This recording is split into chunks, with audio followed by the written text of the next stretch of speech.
Sveiki, Agro maisto forumo.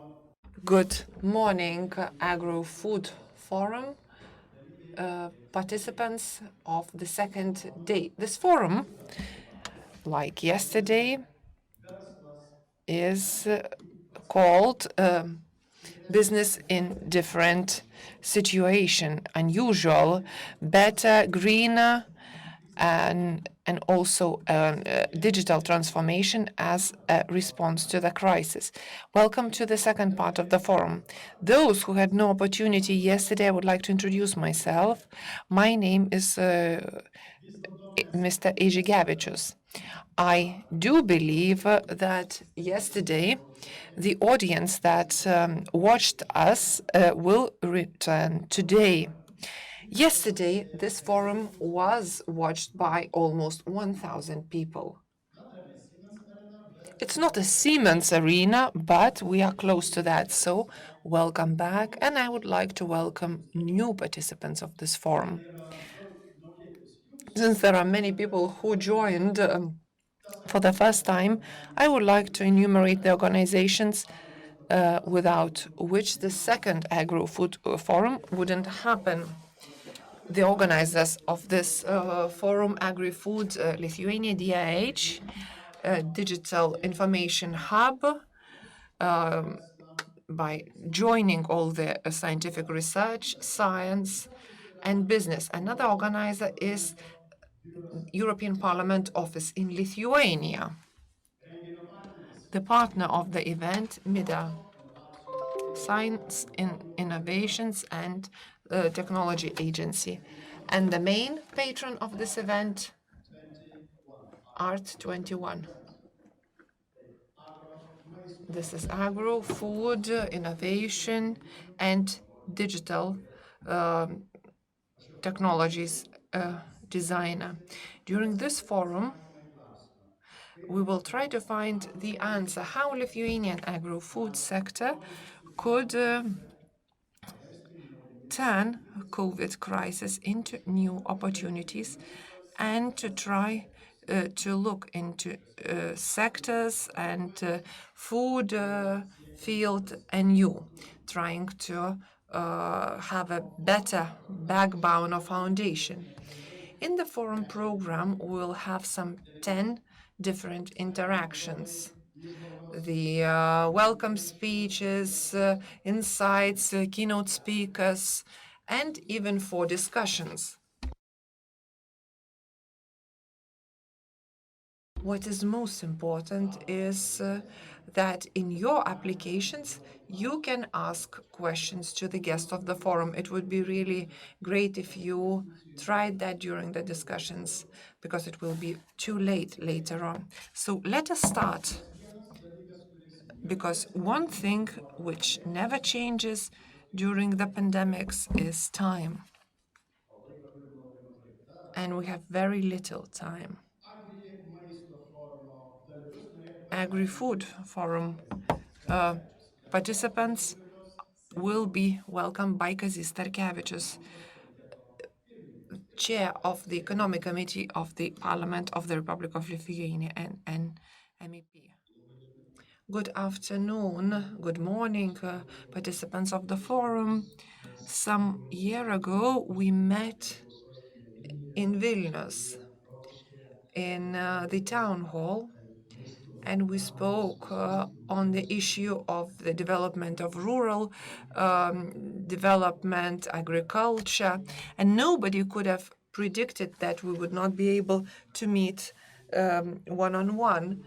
COVID crisis and challenges last year in October seemed unimaginable. And we indeed were shocked by the stress pandemics, and it will continue, the first wave. But food safety, food quality, the amount of food has not diminished. Our country is one of the biggest exporter in the Baltic states, and the agricultural produce amounts to about 20% of all the export. And the latest indicators show that the agriculture help us not to fall into a big abyss, because our harvest helps us to mitigate other challenges. Well, what is the way to go forward? What is the best solution? What is the CAP going to look like? We will discuss today. And I think we will have the best solution. I would like to welcome the participants of the forum once more. I wish you good discussions and good decisions that I would need to pass on to our parliament and government. Thank you very much. Thank you very much. Chair of the Economic Committee of the Parliament, Kazis Starkevičius, presented his vision. And now the Lithuanian food industry would like to overview the challenges there. Mr. Kazimieras will do that again. Good afternoon, good morning, Mr. We're meeting again. We are meeting again, and we're feeling one another. We need to feel that, because during the pandemics, what is very important is the quality of food. And when we see from all challenges, the movement of people is very limited. But of course, people can move freely, but the processing industry feels those challenges a lot. The biggest challenge in Lithuania currently is our poultry sector, where we export 120% of our production, and once a lot of services close, we feel the surplus of the production, and certain farms have closed. And of course, the prices have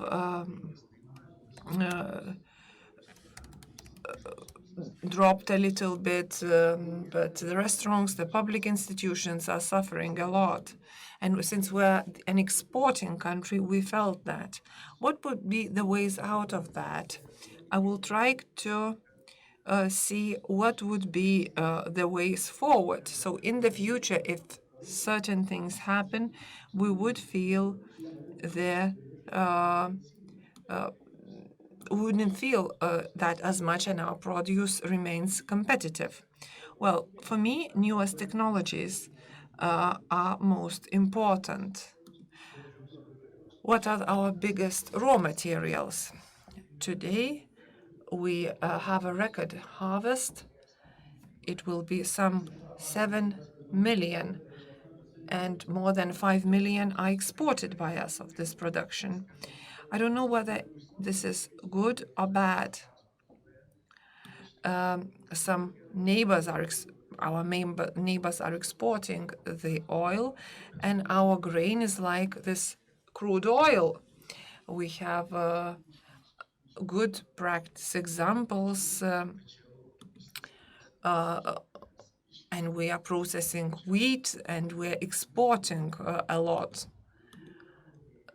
And our grain industry is okay now. I see that the cooperatives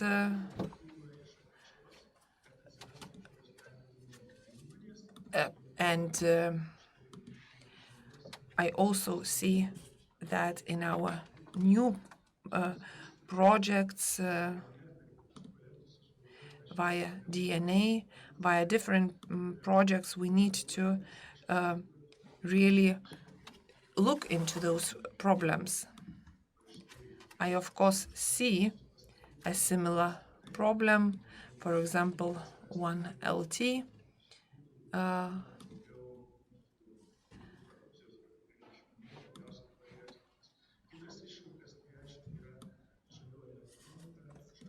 The green economy, the Green Deal is really challenging to us. So our agriculture becomes green. Throughout all these years, we, in terms of animal husbandry, we're doing not so well. The sector has shrunk a lot. By not reducing our sector, we would need to reduce the pollution. We should invest into most state-of-the-art, so to say, technologies. We are producing electricity, gas, and so on and so forth. But there is another way where we have pipelines. We need to actually look into the manure, into the situation. How can we really get biogas? And the rest of the manure will not be as polluting. And it would fertilize our fields.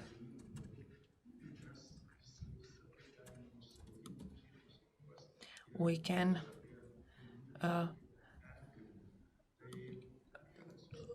look into the processing, reproduction, and so on and so forth. The climate change is something which is being felt. We have to use smart reclamation, and during the drought, we could raise the water level, and then we could save up a little bit. Then we would not need as much in terms of fertilizers. We would not pollute the environment, and the absorption rate of fertilizers will be higher. We need to move to smart fertilization. We need to carry out the research and see how much would it cost. So we would use the most modern equipment. The sector would need to be supported so we could achieve the best results. The biggest challenge is that within 10 years, we could find as much of an in-depth processing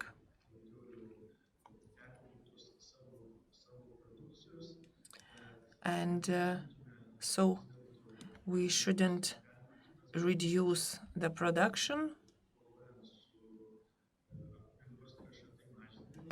So, of course, some say that the best way is to reduce production in order to reduce the pollution, but I don't think this is the way forward. We need to increase production and reduce the pollution.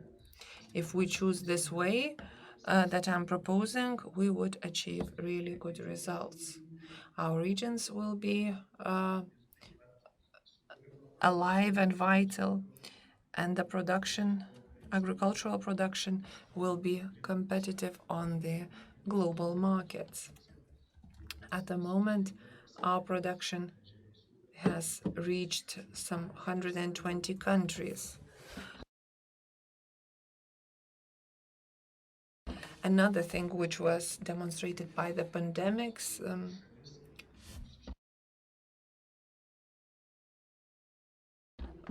so far we had only wheat and sugar.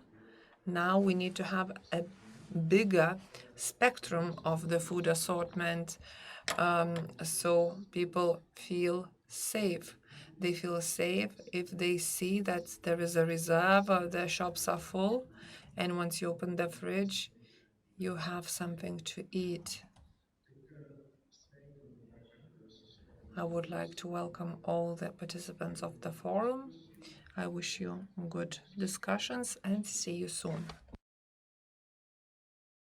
Thank you very much, Mr. Kazimieras, for your insights for the future vision.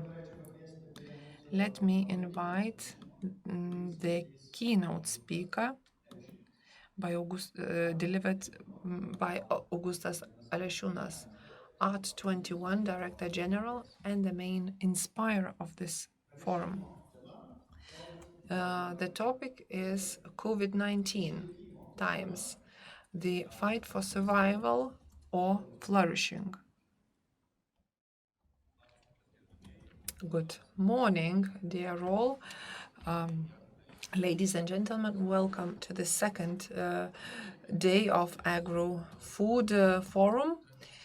Today I'm dressed up more traditionally without a jacket, not because I don't respect the etiquette or the dress code, but we need to do our homework. Today, this is what I believe in, and to listen not to what is happening globally, but to think how can we contribute so the situation changes, so the agro-food sector transforms itself, and this pandemic, this crisis that is happening at the moment could help us in becoming more modern, newer, and to look differently into our everyday reality. So today I would like to think how and which approach we need to adopt to assess COVID-19 and where would need to be. Because there are always two ways we can look into how to survive this period, and we will survive, or we could think how to get a breakthrough that COVID-19 contributed to. During the first day, we spoke how the representatives of the public sector see the current situation, what are the guidelines, what are the tools. Science representatives spoke yesterday and shared their thoughts how the food sector is going to look like. Today, I would like to speak about the pandemics itself and to ask you how and where can we learn about that.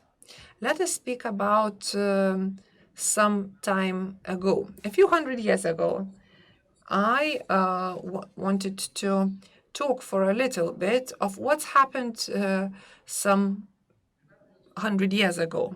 And of course, I believe that pandemics are a huge crisis for the society, a huge impact, but we cannot change that. There were crises, there were pandemics, but what can we learn from those? Well, historically, we can take the Black Death that took 200 million lives. First of all, masks were invented that would protect the doctors from the perioral infection some 500 years ago. The second thing is that many people died then, and there was a lack of labor. And then everybody started appreciating the labor, the time, and that's why during the Black Death, the middle class was formed, and which currently amounts to the biggest part of our labor force. Shakespeare spoke about the Black Death. He wanted to self-isolate. The theaters were closed. He started writing poems. Even in art, new things can be born because we get out of our comfort zone. If we started speaking about the Spanish flu 100 years ago. Everybody compares the situation to the Spanish flu. The reactions, the approaches were similar. Apart from some 500 million died, but the world started vaccinating. And up till now, we are waiting for the COVID-19 vaccine that could help us to come back from the virtual reality into conferences, meetings, drinking coffee, exchanging views, and so on and so forth. So vaccination. If we were to go a bit further, we had HIV or AIDS pandemics. So, what has the world learned? Before we learned about social distance during the HIV crisis, we learned that being very intimate with each other, we have to also be safe. Therefore, the era of protection started then. And SARS virus affected mostly Southeast Asia. And in Southeast Asia, they were isolated and blocked. Schools, cafes did not work. In 2000, there were not such technologies as we have today. But people really needed to buy food, to buy household items, and because they needed to spend a lot of time at home. So the predecessor of SARS, SARS became one of the driving factors why the internet and e-commerce evolved. For example, Alibaba. So from what I'm trying to say is that each pandemic has its own character or nature that affects what's happening in the area of work or digital reality. So what is the crisis of COVID-19? It could be called a modern pandemic or a digital breakthrough, because now I'm speaking here with you on Friday morning. The majority of you are in your home, in your office, in your car, or walking around the park and with your dog. So in fact, this year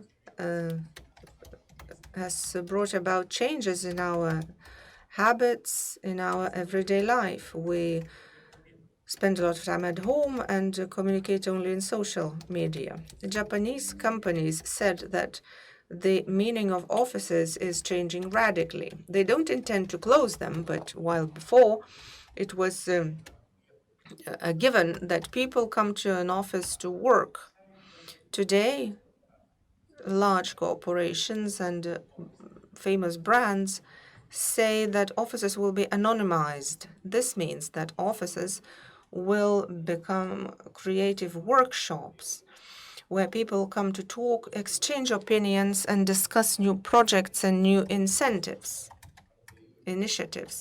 And then when they come back to their regular place of work, continue their regular work.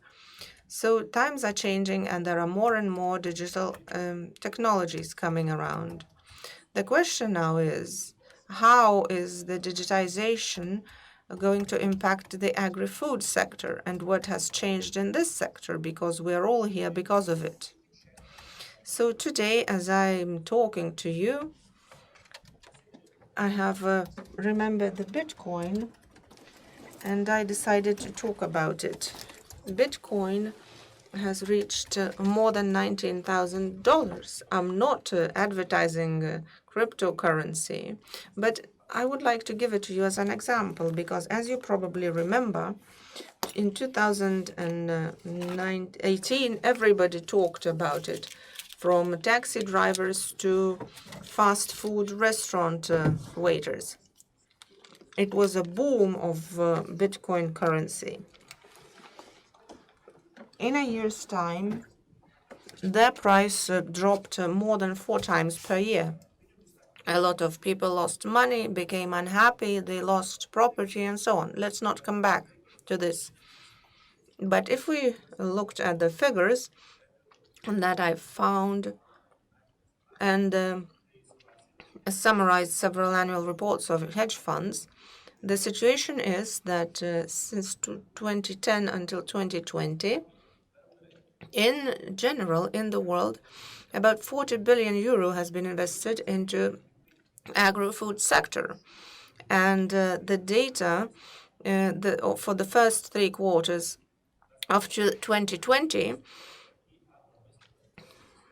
we can see that more than 9 billion has been invested into agri-food sector, which constitutes about 23-30% of all the decades investment into this area. What does this mean? This means that the amount of money that is now being directed towards agri-food industry and technologies, digital technologies, is beating every record. One of the reasons is that while being at home, self-isolating, we have understood how food supply chains and food preparation and packaging is important to us. A fact that skipped our attention before, and especially so that we accumulate everything at home. And this is one of the so-called bubbles or trends that the more you talk, the bigger it becomes. On the other hand, it seems that the market is ready for this, because for the past 6 or 5 years, we have been really talking much about agri-food technologies. I remember the concept of precise agriculture. This concept came about in the US back in 90s. And we're still talking about them. But how many are implemented in the market and how many are efficient?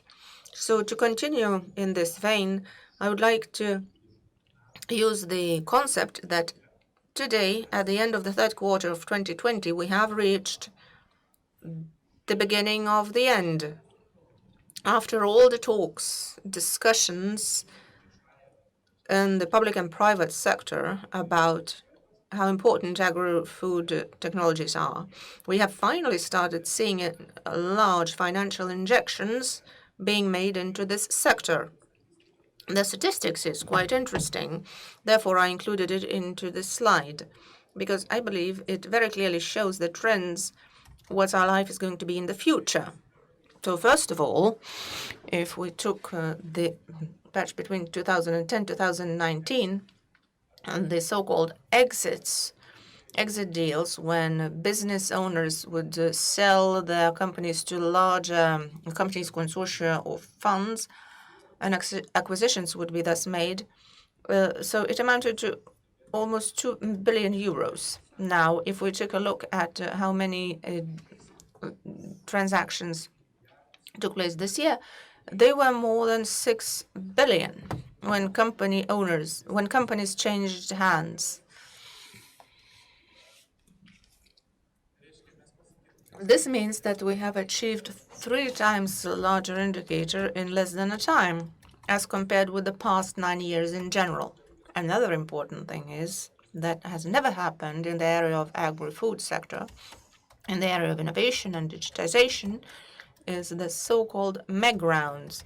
These are not investments into startups, not investments into growing companies, but investments that begin from 100 million.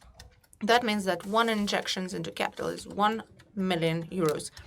I saw that this year the average size of MEG rounds was 300 to 400 million into one company. The majority of these companies operate in the area of agriculture and food, food chain, packaging, proteins, non-meat sector producers, and so on. This means that investors and the market is ready and has identified, if I can put it this way, the stars or the market players who have already shown and proved something and achieved results. Because before we would see that And there are very, very small macro investments into a lot of companies. It resembles crumbles on the table. So the crumbling was taking place for 9 years.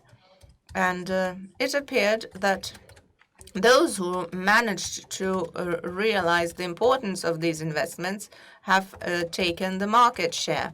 And now they are getting back the mega investments in order to enlarge their geographic position and the market share. So what I'm telling you now and sharing with you, I believe, is positive. And we can learn from this, we can see the trends and for forecasting. But again, this forum and all of you behind the screens are probably professionals in the agro or food industry. And the sad figure depicted in this slide is that agro-technologies have been invested in with 7% of all the capital. Why? Because we are talking about how farmers and agriculture are so important to us every day, because if there was nobody to grow food for us, we would starve. But again, on the other hand, this year and the billions of investments have shown very clearly that innovations are being developed and digitized there where there is a huge market demand. And if one day it turns out that we cannot step out of our home to go to a supermarket or go to a restaurant and eat there, although it wants to, solutions have to be here and now. When we're talking about traditional agriculture, it seems that it's a very traditional, very long-lived business branch where people are used to work according to certain methods, traditions, have a lot of experience. This is a business of generations. And it turns out that here, technology developers, digitization enthusiasts, and so on, try to sell the idea to them that they have to digitize. The market is not shouting and screaming that if the wheat is being grown without analysis and drones, we will not buy them. Of course, it's not that important. Therefore, today, investment into agro-technologies are much smaller than investment into food innovations and new foods, new recipes, new business models about how the food should move around the world. But this is the future that we're talking about today. Now, if we focused more on the domestic level, before this forum, we had 2 hackathons. One of them was very interesting because it lasted not as usual for 2 days on weekend. This year it was on Zoom, but anyway, where young people try solving challenges, problems, or create new concepts. But one of the hackathons organized by us was international and lasted for 6 weeks with various mentors, advice, given technologists, hedge fund professionals, all kinds of specialists that helped the teams to achieve their goal, otherwise to create a concept that could change our lives for the better. More than 20 teams took part. And by the way, last year, when we had this hackathon, we had 1 foreigner out of 70 people who physically took part in the hackathon because he fell in love and married a Lithuanian woman. But this year, the teams that registered in the Lithuanian hackathon were from Southeast Asia, Africa, and from 7 different EU member states. So that's digitization for you. What opportunities are opened and without even stepping out of your office or university or home. So it's very interesting. But the thing I wanted to share with you is that the winners who were solving challenges And the categories of challenges are totally different from what we're used to seeing in previous events. Because I had the honor to be in the jury in various hackathons in many countries, I saw a very clear element this year. People are trying to create a response to a problem that we have started seeing this year. One of the key things where most of the teams were participating is localized food supply and labor cost reduction. The majority of EU member states have felt this year and identified that as the pandemic began, some people who were not members or citizens of that country left, and there was a natural lack of human resources for lower paid jobs in the area of agriculture, primary materials. So the question is what to do. The conclusion is that robotization could be one of the ways out that would help us reduce the imbalances of labor demand. Food waste and processing of it is also a topic relevant to young and talented people this year because of interrupted food supply chains, because of unmanaged law on supply and demand, a lot of agricultural produce was simply thrown out or destroyed because it was not possible to sell it. But there was food lost as well. Let us remember that the majority of the world still needs food and still feel the lack of it. Now, about the future. This is my personal opinion, but based on historic data, it seems that we are going to this. So I divided it into two post-COVID stages. The first stage is the bursting of the bubble.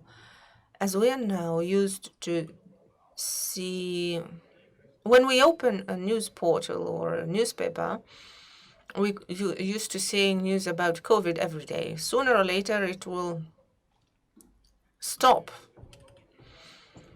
And when this is no longer top news and everybody's used to this, the majority of initiatives and actions that are being done today will turn out to be unnecessary. So when I'm talking that a lot of money will be lost, first of all, I have in mind hedge funds, investors, business angels that invest in technologies and companies, but the money lost should be repeated in the chain reaction throughout the economy. This could be seen as an inevitable thing, and we could just know that the money will be lost and be sad about it, or we could take a different perspective. Let's remember the dot-com crisis of 2000. It was exactly the same. Everything that started with www would get investment. Everybody would talk about it. Internet was the number one topic of discussions. And then the majority of technology companies simply went bankrupt. But is any one of you today, and I am one of you, can imagine our lives without a smartphone, a browser, social networks, and even, let's come back once again to this forum, it's only thanks to the internet that we are able now to speak with you or listen to one another and to share opinions and find out new things. So each crisis and each bubble in some time brings about something useful. Even the Bitcoin crisis, when people lost a lot of money, has evolved that 4 years later, digital money and digital banks have become reality. In Lithuania, it is quite normal to use electronic signature. I recently made a transaction with one Singapore company, and for 1 month we tried to agree how to sign a contract, because in such a modern country they do not have an electronic signature. So there are many regions who are seemingly very progressive but still lack something. So I believe that the COVID crisis is going to be the one after which a lot of startups, initiatives, and technologies that want to change our habits will burst, but certain things will stay, and they will improve our life in the future. And the second stage is more long-term, and I believe that in the second post-COVID stage, we will be able to see what is the value and transformation of the agri-food market has taken place because of this pandemic.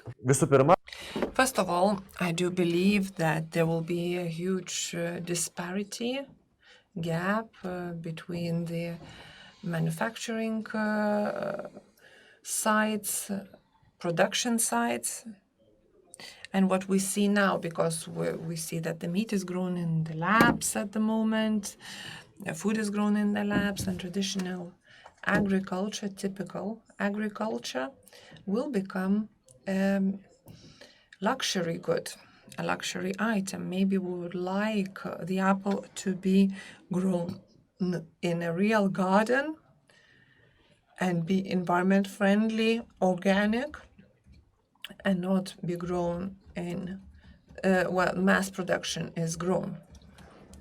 Well, now we see the trend of urbanization in Europe, especially this year more, but last year I used to travel in the Netherlands, in Spain, and I saw how 24/7 the greenhouses were serviced by the systems, by the robots that were spraying fertilizers, taking the harvest. So with robots, we will be able to avoid the lack of the labor force or surplus, because the world is in shock. Do we need to isolate itself? We can be here, we can't be. How we are going to manage the work? Is it going to be distance or not? More and more companies, previously under testing conditions and now alive, really start growing meat from plants, from fiber, from plants. And previously I used to say that food is going to taste like meat. And so we're coming to that reality. My colleague Paulius said that in Lithuania you can buy meat from mushrooms. COVID was a catalyst, or just something that encouraged transformation. And as I've mentioned,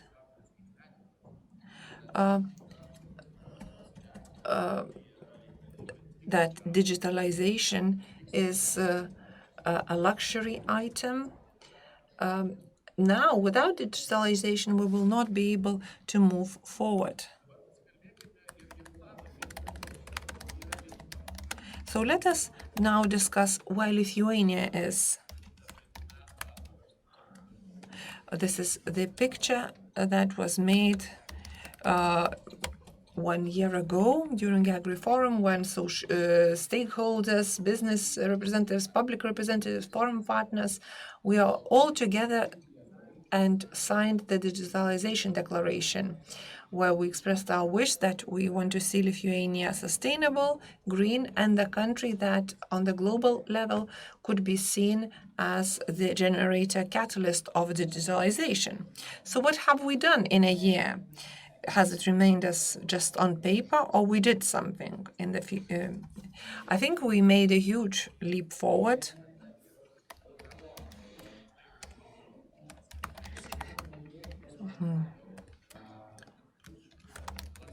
So now you see that we have international clusters,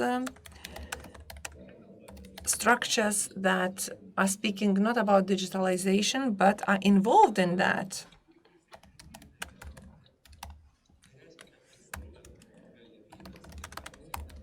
So the instruments, the possibilities started generating. And once we started speaking about the generation of quality, creation of quality, And what we need to do to generate this quality, we identified a few sectors. There were startups, there were different sectors, but I believe that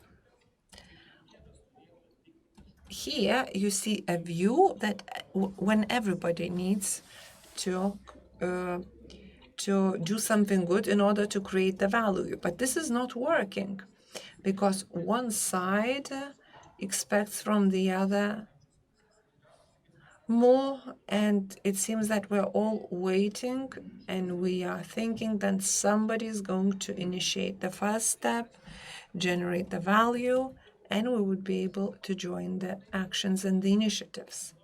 But this is not going to happen. Today we would be speaking face to face if there was no direction to accept the quarantine rules, to close all the events, to wear masks. So it seems that we, as a part of the society, needs a certain kind of direction, incentive, rules, and something going forward. If our elected representatives started from the vision how we as social partners could help them, and then this cooperation could include science representatives, we could exchange our views, only then we can hope for digital transformation. So our colleagues will speak from public sector again. We need to become responsible and get involved into this process. And if we spoke about a very important part of the ecosystem, this would be the best result of this forum. We are a small country and we can be picky. We either have to survive and the COVID-19 will end. Maybe the crisis will end next year once we have the vaccine.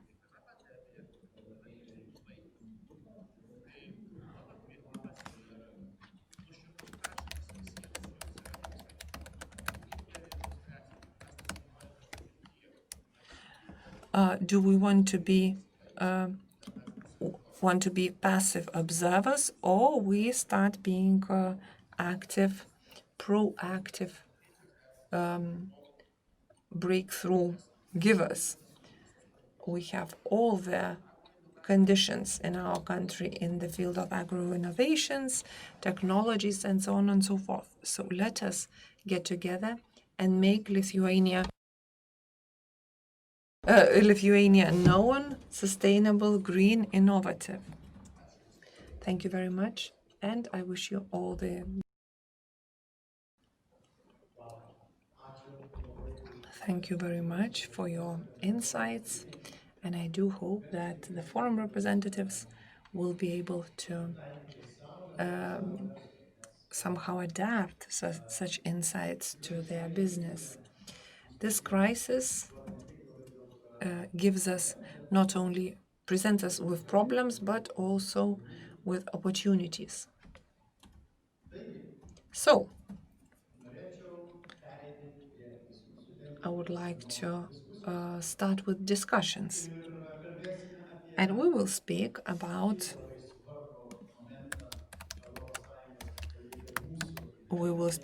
another very important moment, and the Green Deal.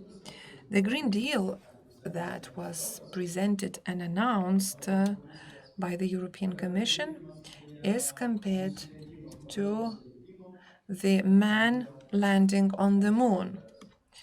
So the significance is very great. And it will provide us with many opportunities.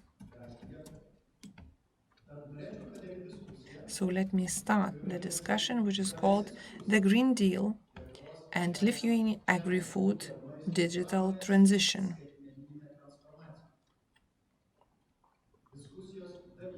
The participants will be Bronis Ropė, member of the European Parliament, an MEP, instead of Aurimas Želvys, who had to be on our program.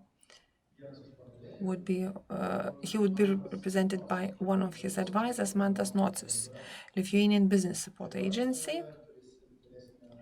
We will also have Dr. Rasa Melnikienė, who is Lithuanian Agri-Economy Institute Director. So, welcome. Can you hear me well? So now, let me start. I will start from Mr. Bronis Ropė.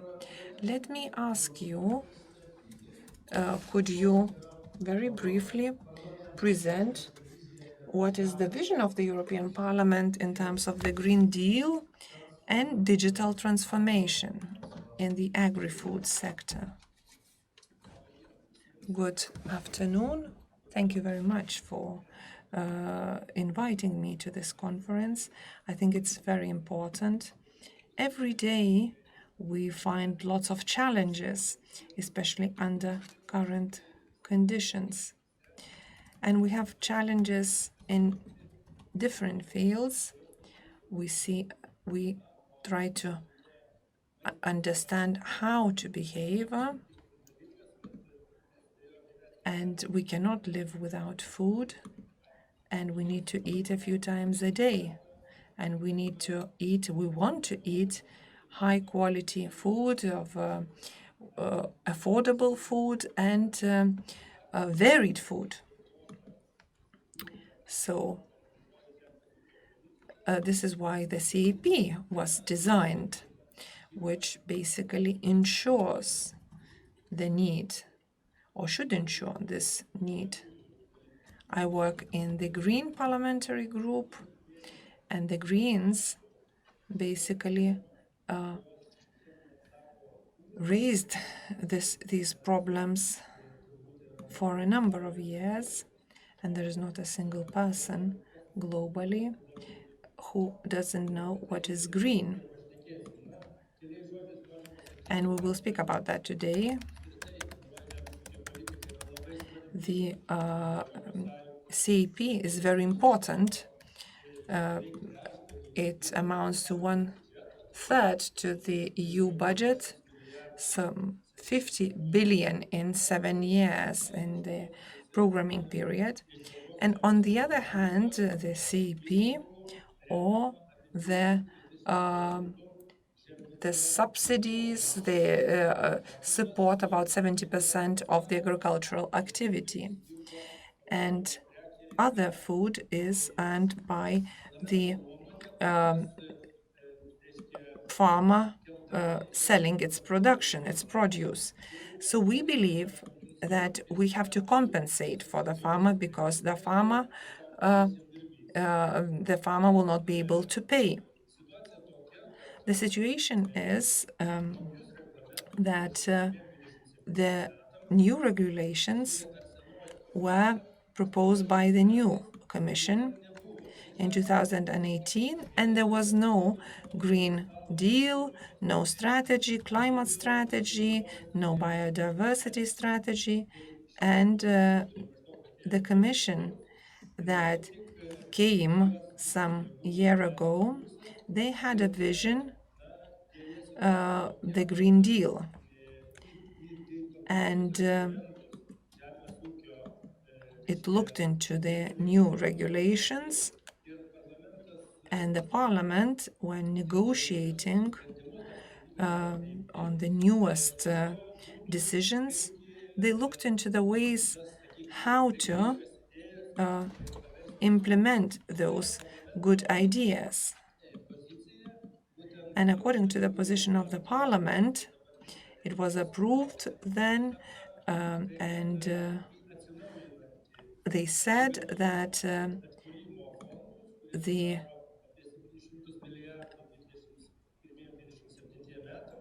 funds, the recovery funds, should include climate, green issues, the strategy from farm to fork, and it has been agreed that 37% will be allocated for the climate programs, the support of young farmers, and new technologies, new needs.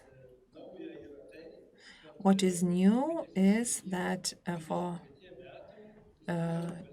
21, the member states will get some 10 billion euros for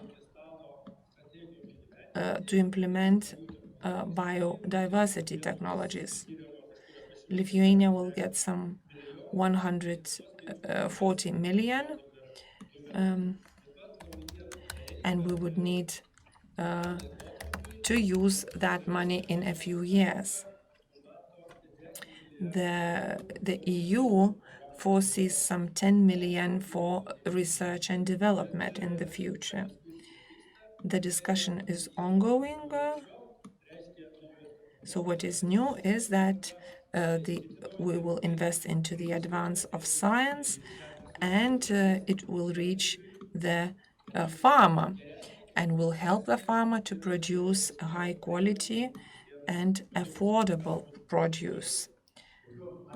Thank you very much. Dr. Melnikiene, since we will receive a lot of money in terms of Green Deal, let me ask you to share your ideas in terms of the Lithuanian vision, the Green Deal, and the digital transformation. I don't like these discussions about a lot of money, the pouring of money. Let us speak about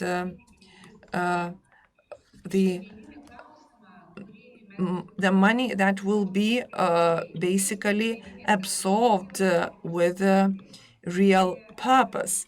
How could digital technologies contribute to the Green Deal? I think this basically contribution could be big. And I think that in terms of the Green Deal for Lithuania, what will be important would be the process improvement on the market. Certain innovations have been implemented. We need to improve the activity, also the work costs, the labor costs. Also, we would need to look into the prevention and diagnostics of basically diseases, and also the management of food chain. We are talking about the waste of food in terms of the crisis. But what we need to do is that digital technologies enable us to look into different business models. That helps us to improve the vitality of rural areas. I think we should focus on that a lot. Now, let me give the floor to Mr. Fedotovas. Now, this is the year of plant protection. How digitalization can improve this area? Maybe we could speak.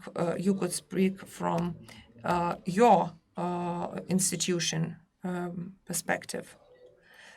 Good afternoon. I do hope you can hear me well. Thank you very much for this invitation to take part. The year 2020 is the year of plant welfare, health, plant protection, in order to focus on plants. And if we speak about agriculture, agriculture is production. And what is important for production is scale and productivity. So here I think that when we speak about plant health in the production of agriculture, in the context of production, globally, 1 year we lose 220 billion US dollars in terms of production due to different animal diseases and pests. These are huge figures. We have been trying to make calculations how they would translate in practice in Lithuania, and we have counted that Lithuania per year loses about 5 million euro.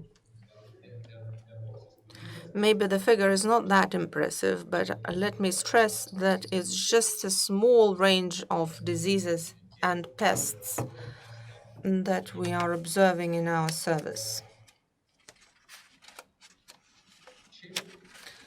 Otherwise, in terms of the Green Deal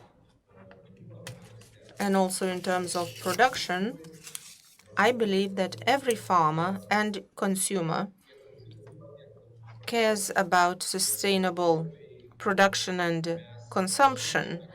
And today we could say that plant health is managed in a modern way, but it is not at all a modern approach. There are many aspects that are related with plant health, that are related with manual labor, monitoring, lab research, sample testing and the research, writing of documents, localization of the hotspot of the disease, eradication of it. In the last years, the progress has been considerable. However, it is not at all advanced in terms of IT perspective as well as AI perspective. So I believe that a wider application of modern technologies would result in better economy developments and speeding up of operations, which would help us save huge amounts of time and money. In fact, if we're talking globally and if we say that until 2050 we'll have to feed 9 billion people, the improvements that could be brought about by digitization and IT, the unification of the processes into systems is very important, and it would be very useful to people and farmers.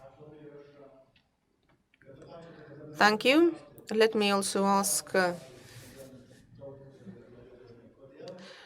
again, why you said that technologies and AI and robotics are so important, but why are they facing so many obstacles to enter this sector? What is lacking? Where does the problem lie? Mr. Sergeyevs. First of all, new technologies are always expensive. And agriculture is also very full of inertia. Inertia. and the technologies are handed over from generation to generation. And of course, certain breakthroughs have happened that allowed to speed up processes. And these technologies are becoming more and more widespread, but the main obstacles are the price and the knowledge about the technology. So here, I believe the role, well, one of the problems in agriculture is that fewer and fewer young people engage in farming. And the EU is trying to support this trend to attract more young people into agriculture. And I believe that the advent of new technologies would, without any compromise, attract more young people to agriculture. So let us wait for the new generation. And now I would like to ask Mr. Mantas a similar question. What specific help and investment measures could business expect in order to digitize and their activities and make them greener? What is the perspective for the coming years? Are the COVID-19 and DNA plans will have any impact on that? Hello, thank you for inviting Business Support Agency. Indeed, the time now is very interesting and unusual because unexpectedly we have a lot of money. The question is how to use them successfully. Of course, the DNA plan foresees a lot of financing to the green course and the digital transformation of the agri-food sector. But it is not very concrete. It is understandable that the new government will revise the DNA plan and other plans. So the opportunities are really huge and unexpected because of COVID-19, because before we used to always think about how to find more money. Now we have another question, how to successfully and efficiently invest all this money so that they have a real impact. So now the financing period has finished. The last money should be distributed by the end of 2020. And right after that, normally, there would be about a year's break. It's not only a problem of Lithuania, but of the EU. There used to be quite a long break. This year, we cannot afford this luxury. Therefore, we face huge challenges in the government and in the business support agency because we are an implementing agency and we are working in the front line. We have accumulated quite a lot of experience. From the current financial perspective, we administrate more than 1,500 projects. It's indeed quite a considerable amount, 1.3 billion euros. And we are preparing for new investments that will come and quite rapidly.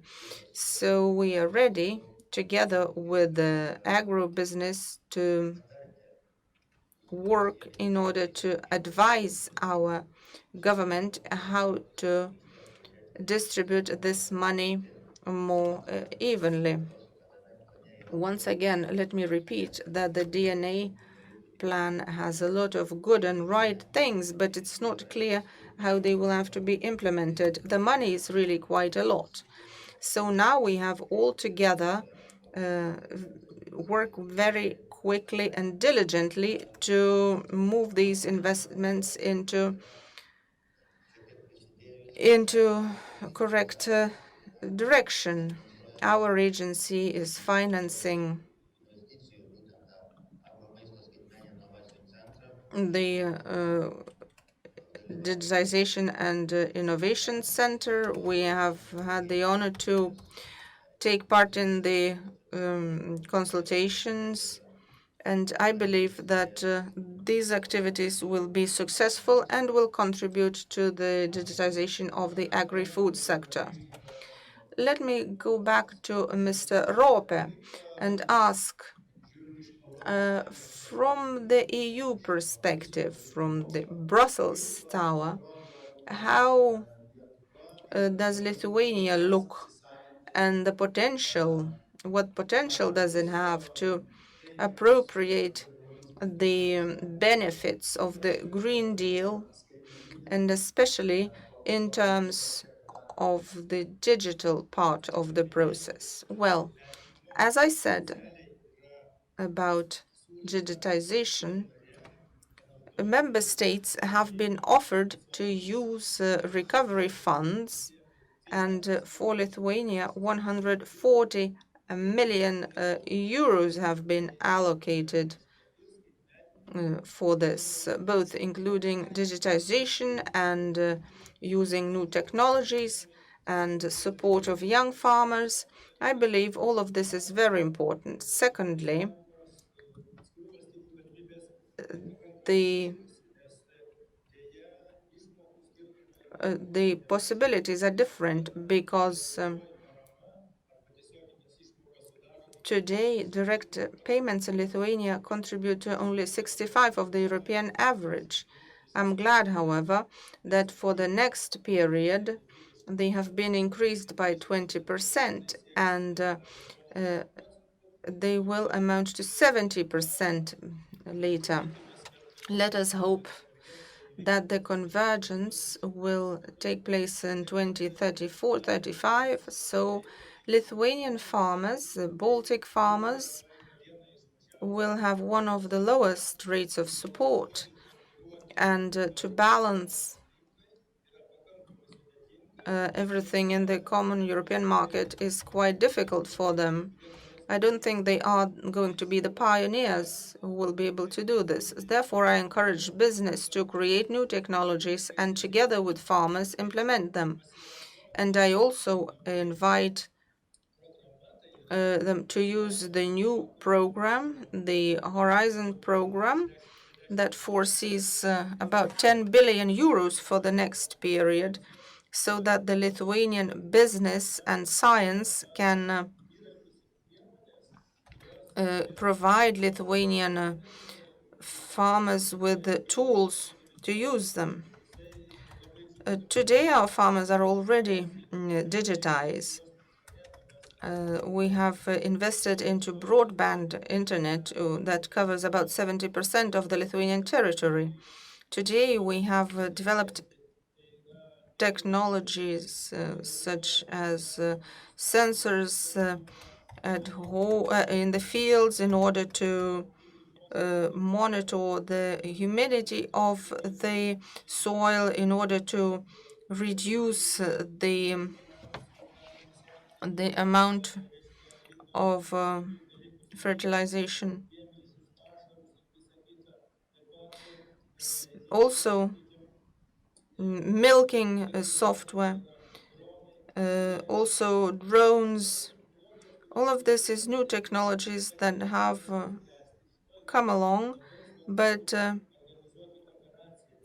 we have to think about cooperation, because small farms otherwise will not be able to use it if we don't cooperate among ourselves. And the third thing that is important is that all member states, including Lithuania, for the first time will have to present eco schemes, greening programs, climate change programs, from farm to table programs. All of this will be included into eco schemes, and about 30% of support will be granted through eco schemes. So it is very important that the Lithuanian science, farmers and politicians would create eco schemes that would help us reduce the resources but increase the effect. Dr. Melnikene, today somebody said that it is more and more difficult to attract young people. Maybe because of this, This probably is one of the reasons why there are fewer and fewer young people coming to this sector. How do you believe it would be possible to use this potential more, attracting more people to this sector? Indeed, Lithuanian agriculture, as well as in other countries, is facing the problem of generation change. Also, quite many farmers are only partially active, and it is quite a challenge for them to implement new technologies. However, along with young people, we see a more widespread use of digital technologies in terms of new business models. They try to cooperate, and they try to combine agriculture with other activities.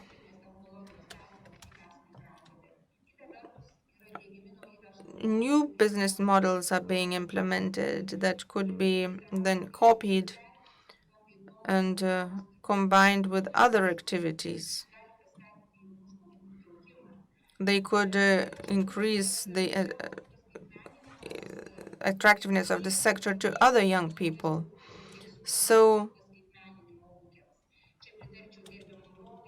and here I'd like to agree to Mr. Rope.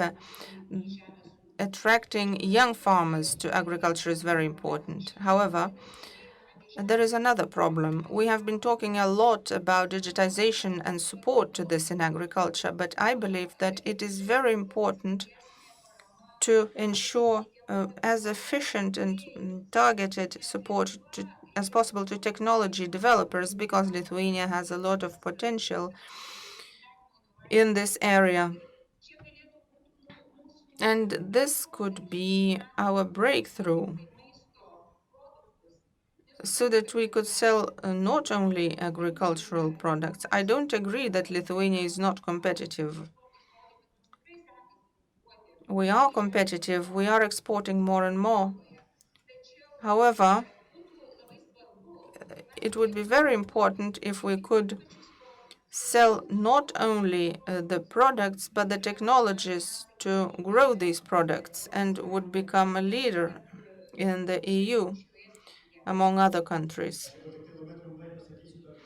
Very briefly, a comment. We got a comment from India, which says, it is in English, but it says that we understand how many chemicals there are and how polluted the air in India is as compared with the Baltic states. The reality is that Indians understand this, and they would rather buy EU products than Indian products, because unfortunately the situation with air pollution there is tragic. So at least our products are very competitive because of this. Our time is drawing to an end, unfortunately, and thank you very much for your insights. I would like to thank all the participants of the discussion. And our next topic is about the digitization of the agri-food sector, and that we have to act together. The presentation will be delivered by Mr. Artūras Jakubavičius from the Business Support Center. Kągi, trumpa pertraukėlė buvo tikrai. That was a very short break. And now let me invite Dr. Artūras Jakubavičius to give his presentation, Agri-Food Sector Digitalization. And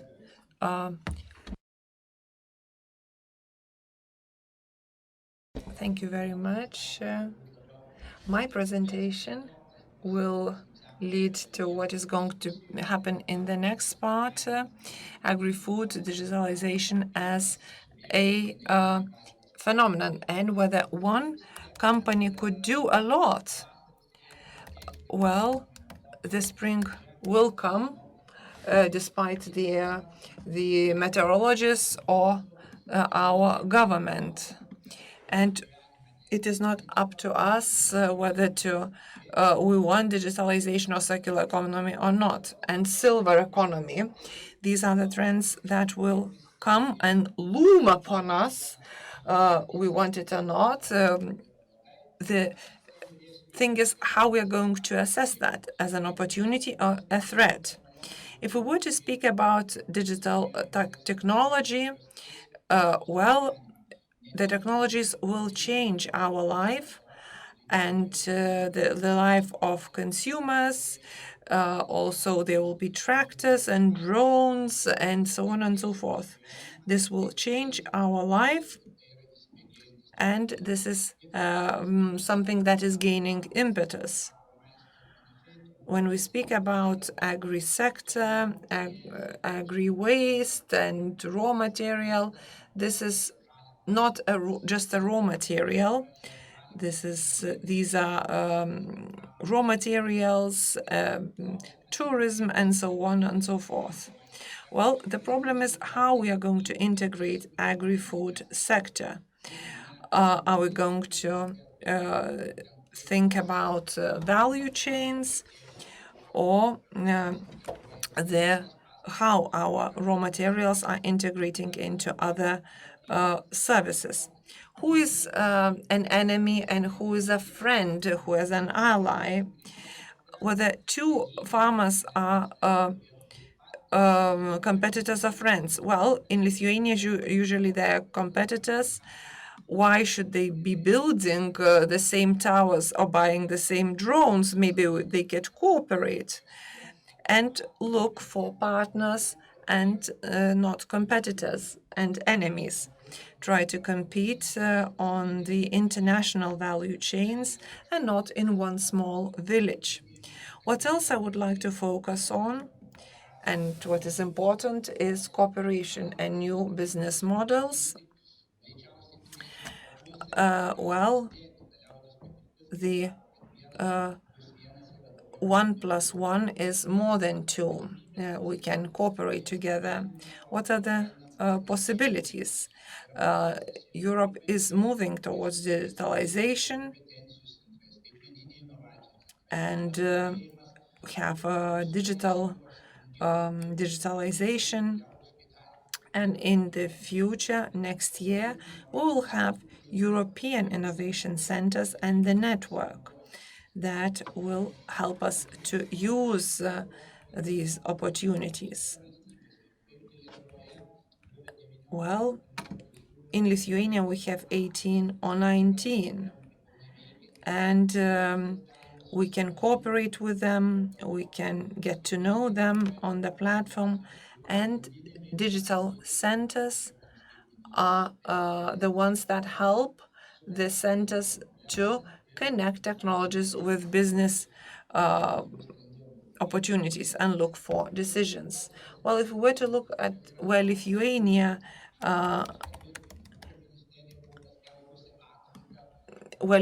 is moving to, we should speak about the stimulus to move forward. Where should we move forward? And food and agri center is very important here. Well, the next initiative is focused on the identification of basically digitalization and the partners. When companies get support to identify the innovation audits are very important. And what is going to happen, but offering also technologies and the solutions is very important. And they also provide technologies If we were to speak about European digital centers,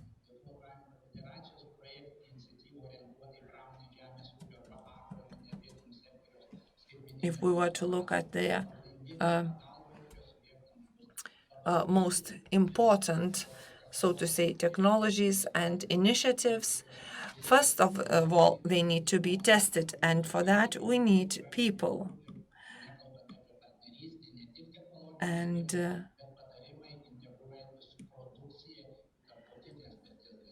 we need to look into the value chains and public investment. We shouldn't be assessing that money that we will get it. We have booked it. We need to understand how much we're able to absorb.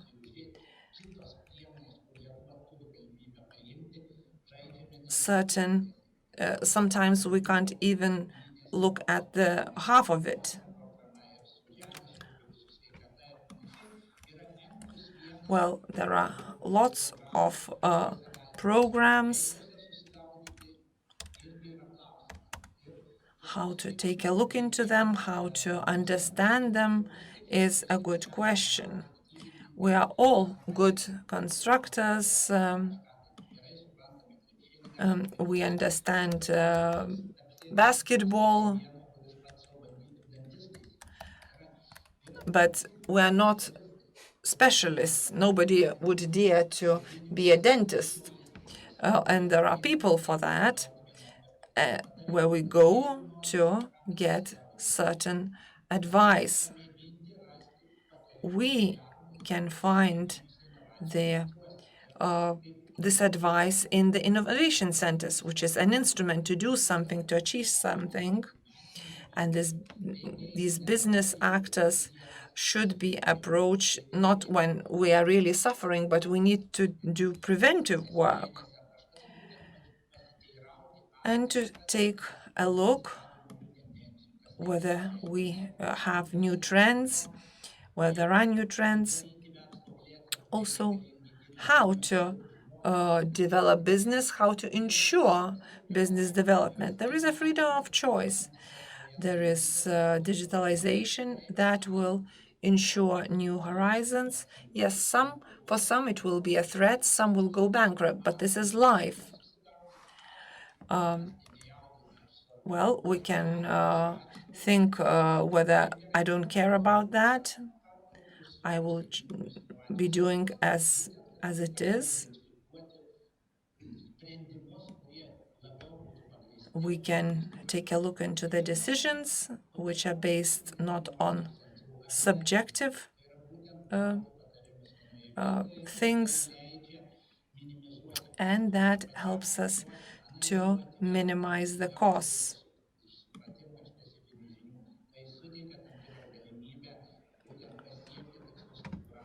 And that helps us to look into the opportunities. When you go to the doctors, you need to really look into what you can. You have to communicate, because if you go to the doctor and you will be quiet, the best prescription that he can give to you would be vitamin C.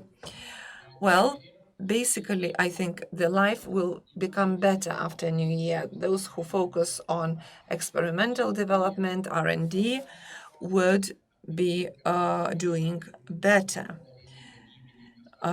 Well, I believe that people would focus on the circular economy and would be able to survive.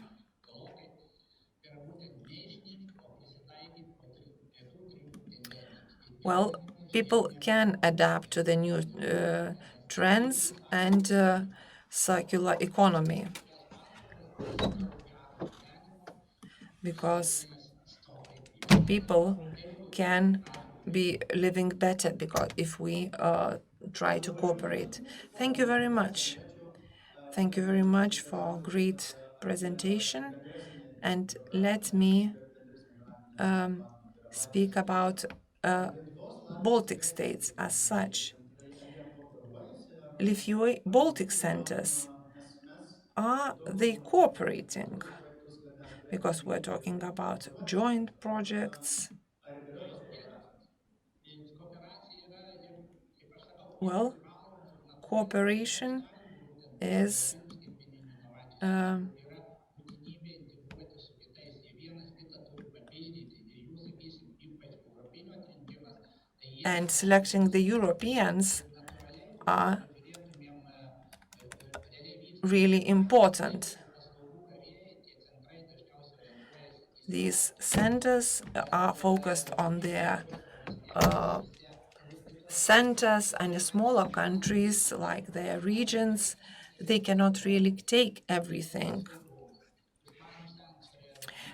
Census, not everybody can afford that. And some can basically get together. They work in the same network. Thank you very much for your presentation. We will move to the next discussion very quickly. I will announce what the discussion is going to be. Agri-Food sector vision after COVID-19.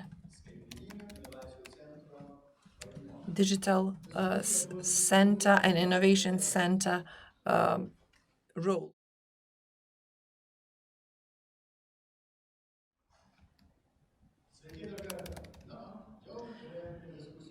Good afternoon. We have moved to another discussion. We will have a lot of discussions, so we have to start them as quickly as possible and finish them. We will start with introducing the discussion participants. Let me start from Kristina Šermukšnytė Tamošiūnaitė Alešiūnienė, who is Agri-Food Director. Gintaras Vilda, who is Interino LTLPK initiator. Erika Tauraitė Kavai, Science, Innovation and Technology Agency. Smart InnoTech expert.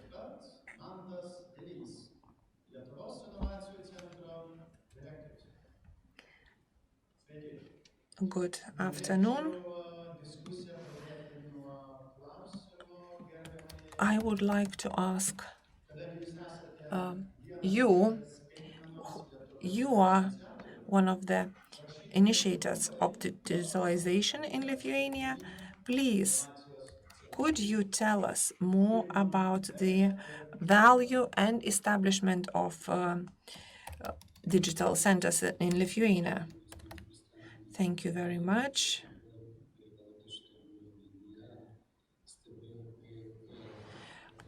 Thank you very much for introducing me so nicely.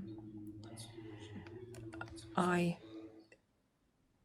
see that you are doing really well, and I see that there were so many people here and used to be here.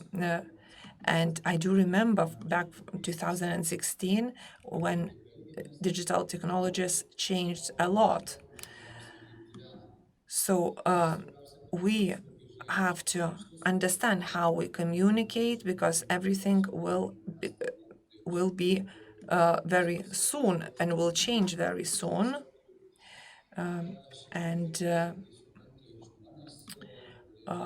Now quite a lot of people understand that.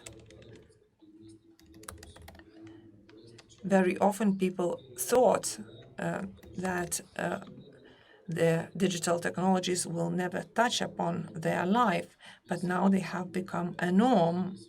We live in our working place. we now are listening to this forum at home, in the garden, working, or sometimes in some other EU member state. So I was asked to tell what is happening in the digital agenda and to look at the things that are happening. This is a great challenge, a very difficult challenge, to show what has been done in some 4 years. And I like to speak, so it's going to be really difficult. Back in 2016, the European Commission formed 2 high-level groups, the digital centers and digital platform, and the working group. And I had to take part in that. And one of the working groups submitted the first basically report, which said that if we want to ensure really good the advantages in improving the products and adopting the models, that was really a major thing. So in order this to happen, this should be a dynamic sector, and this digital sector should be acceptable to all businesses. And the working group looked at the digital innovation centers as a possible solution. After some time, what challenges are awaiting for us? What important changes should be provided to the digital information centers? How shall we ensure their network in Europe? And what investment should be needed for improving this sector?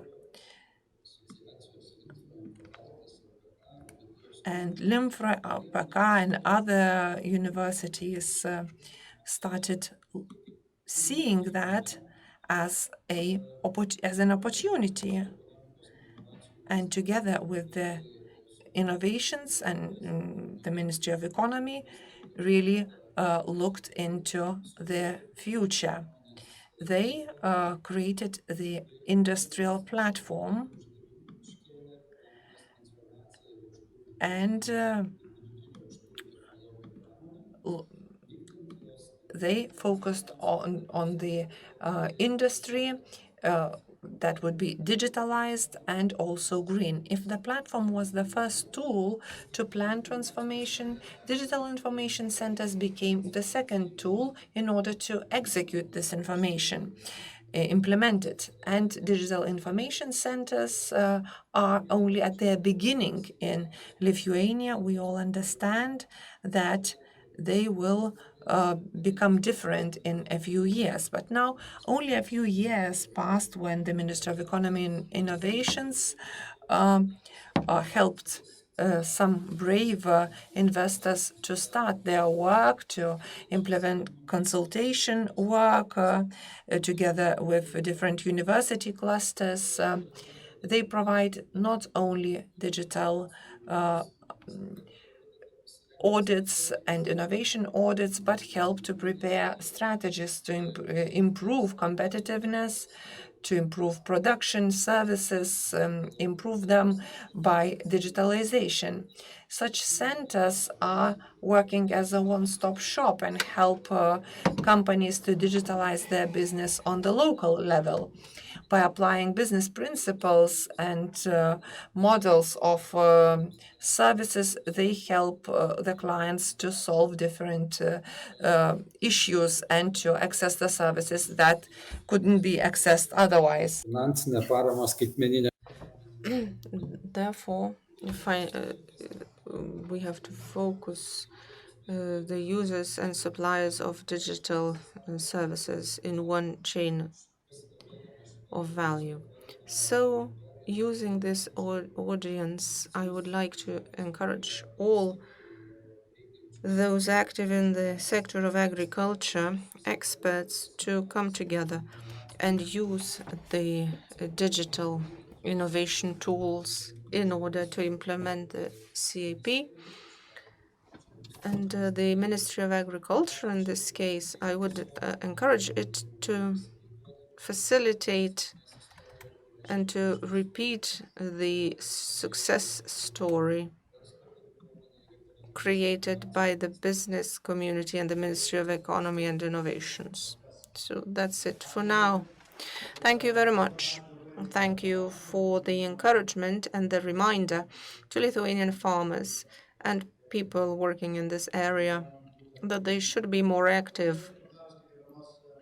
And now, Ms. Sharmukshnita Aleshunina, we'd like to hear from you what business should start with in order to use the Digital Innovation Center Hub services from practical side. Hello again. Some of you I'm seeing for the second day in a row. And for those who are joining for the first time, I'm pleased to welcome you here. I'm happy to take part in this discussion together with people who have a great impact in the creation of the digital innovation hub ecosystem in Lithuania. Our digital innovation hub in Lithuania was also created, and I also was honored by Mr. Vilda to get his advice about how to proceed. And we were trying to develop an ecosystem that would be useful to the business, that would have added value to the entire food supply chain. So to come back to the direct question, Ruslanas, most probably we would have to pay attention, as Mr. Vilda said, what is the main role of digital innovation centers? Roughly, it could be distributed into four service types. So one service group is the so-called test before you invest or try out the digital technologies. I believe this step is very important when farmers, business people, or other professionals can address the Digital Innovation Center and receive consultations and answers to various questions, what technologies could be implemented and how they would provide benefits to this specific business. Because when we speak that we are about to experience double transformation, the Green Deal and the digitization. So we sometimes tend to forget or overlook why we are doing this, why we are going to digitize. We are all speaking how important and useful this is, but let us first of all remember that it is first and foremost for increasing business competitiveness. As I said, business can come to the Digital Innovation Hub and ask for advice about which technologies should be implemented before investing, and also to get support and resources for the technologies, for testing of the technologies. Another group of services provided by digital innovation centers is about training or high expert knowledge and training, adapting the knowledge inside the companies. Digital innovation centers consist of a group of partners, and the same in our case. Our important partner is the Vytautas Magnus University, which provides similar consultations and trainings and can help business adjust to the changing business environment. The next service group is about startups and creating the ecosystem for them. Those of you who were present yesterday, Igor Shetikostas presented an excellent presentation about why we need startups or why we support them and create favorable conditions for them. Because probably no one would object that even though today digital technologies and technologies as a whole are getting somewhat cheaper, but they still remain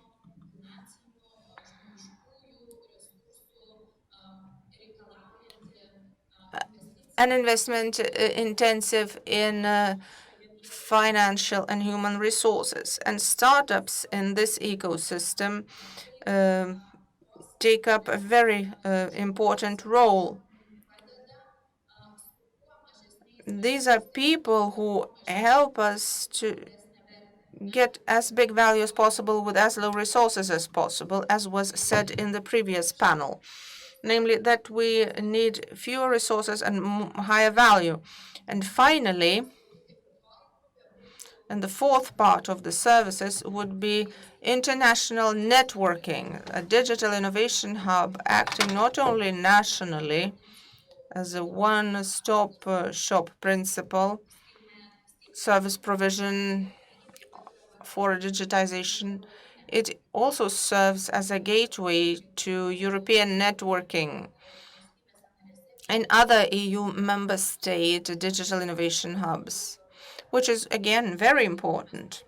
We don't necessarily have all the technologies in Lithuania, but thanks to strong cooperation among other digital innovation hubs, we can exchange knowledge, technology, both and the Lithuanian technology experience can be transferred to international networks. Equally, we could take over and adapt digital technologies from the international network that have probably been created and proven efficient in other member states and only have to be adapted in Lithuania. So that's the first step. What should business do? Address directly a digital innovation hub. Moreover, let me stress that the guidelines of European digital innovation hubs published by the European Commission, one recommendation was that each member state should consider and have at least one digital innovation hub operating in the area of agri-food competence.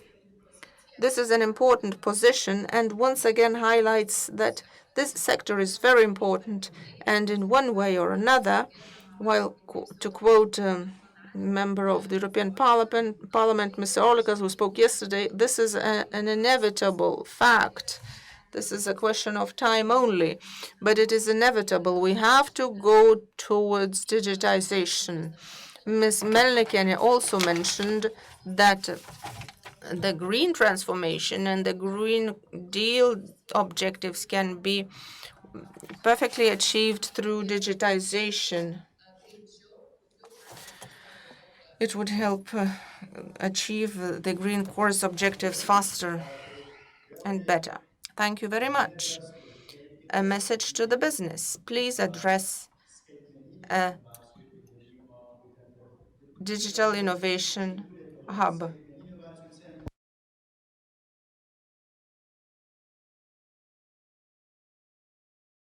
These hubs are there for you, eager to help you achieve all of your goals as quickly as possible. So I would like to ask Ms. Erika how Digital Innovation Hub influence and importance will grow in the coming 5 years. A very easy question. Thank you for your question and for your introduction. It's hard to say anything new because colleagues have addressed a lot of topics already. The further development will depend on the interest from the business, agriculture sector, and the internal competences. I could say that the long-term objective that has been touched upon in the previous discussions is that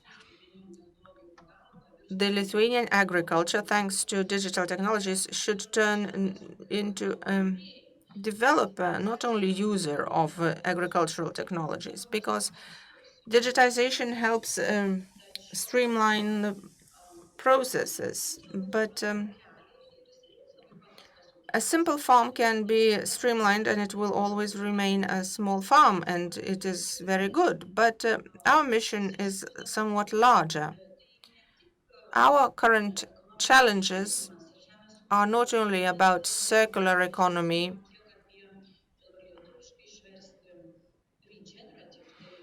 and the regenerative farming, but in fact, soil is depleting very quickly in all industrial farmlands.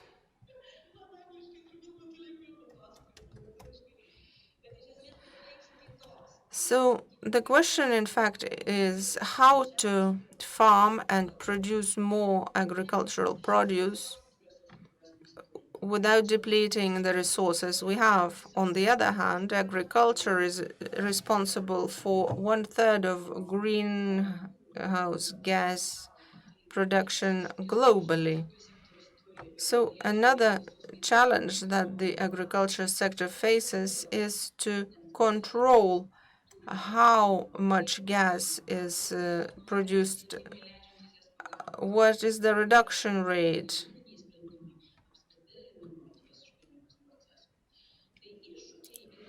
So these are the challenges. And the success of developing digital networks will be evaluated in the long term. Of course, there is a short-term perspective as well, namely how many companies have adopted the technologies and so on. But the key goal is to make human development more sustainable.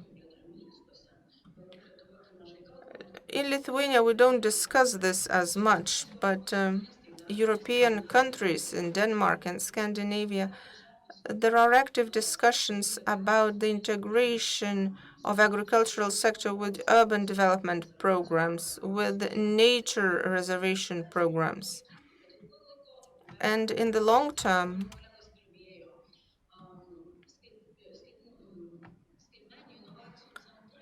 digital innovation hubs will try to help agricultural companies to adopt and get used to the existing technologies. On the other hand, I do hope that there will be a dialogue among agricultural companies and technologists, and will help develop our own technologies. And perhaps in 5 years, Lithuania will be not only a renowned exporter of grains, but also an expert of the agricultural technologies for growing and production, able to offer methods or techniques how to grow bigger harvests without depleting further the soil.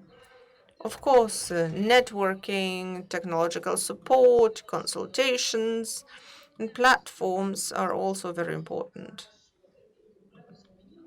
Colleagues also said, and I've noticed this working with industrial companies, that they need help not only with technologies, but also with the area of vision.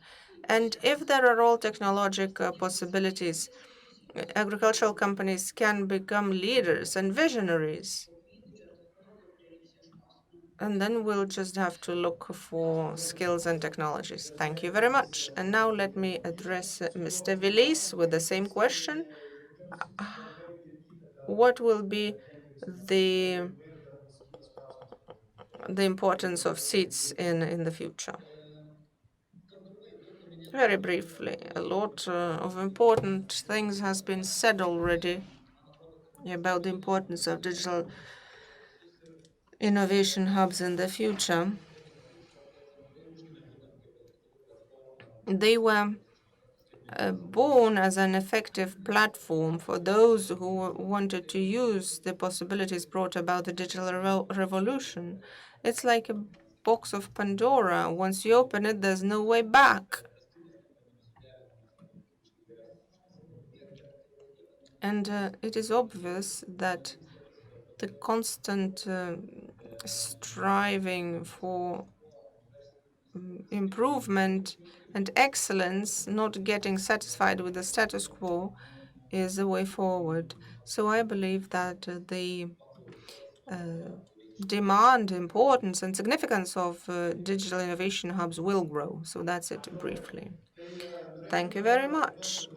Now I would like to ask you, as well as all the other discussion participants, how do digital innovation hubs can help fight the outcomes of COVID-19?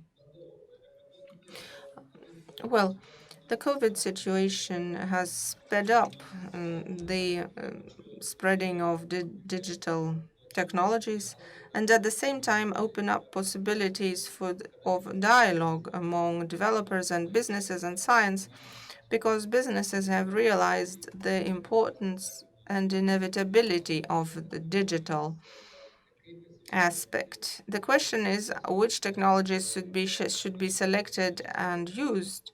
There has to be a connection found with the existing business processes. So currently, this need is very big. We have to decide and react fast. Currently, quite many companies have been bombarded with various offers and decisions to implement various technologies, and companies find it really difficult to choose here and now because their survival is at stake. And digital innovation hubs, being a non-biased platform, is really playing a very important role here. And through this platform, businesses can be helped decide faster and more efficiently. So these unbiased advice and consultations are very important. The companies should be helped to choose the best solution for them. So this is an important feature of digital innovation centers. And in the COVID situation, quick and efficient decisions can be helped by and assisted by digital innovation hubs. So the COVID situation has really proven very relevant to the digital innovation hubs. So I wish you to contact the consultants in these hubs, and you will be advised. Thank you. Now I'd like to ask the same question to Erika. A great question, thank you. Like a colleague mentioned, also mentioned a lot. What can digital centers do? They can help to manage the production process. We live at the times of changes, and every company lives with different scenarios. They don't know how to behave. They are looking for ways, solutions, and digital centers can help implement all the necessary programs and equipment so it could be more efficient in terms of process management. Look and observe what is happening in on the market. These are technologies that existing at the moment. And what was new in terms of COVID is that health as a theme emerged. Food that is nutritious, and we have a huge problem that we have a high-calorie food, but very little nutritious value. And Lithuania could be a good case if we had data about that and businesses could market that. It's not only enough to market. PR is not everything. We need to invest into monitoring of nutritious value. And there are technologies for that. And so this would be it. Data management and also scanning of different technologies. And those centers could help here in trying to manage the crisis and the upcoming crisis. Well, those centers, how can they help tackle the pandemics?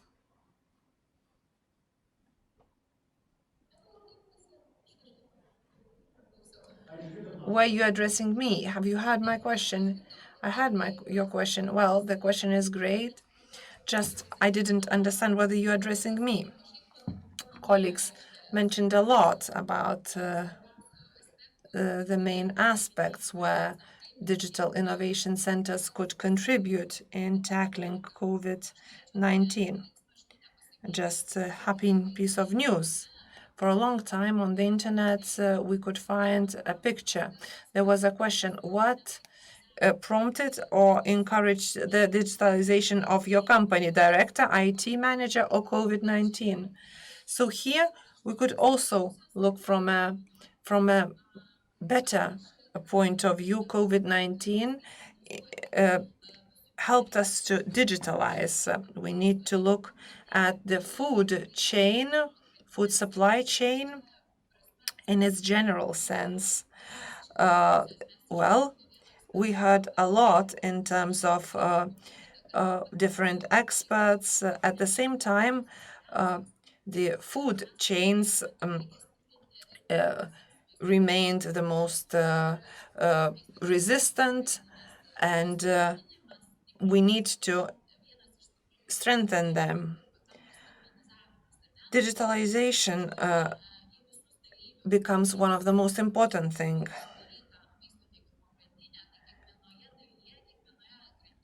Well, in every part of the chain,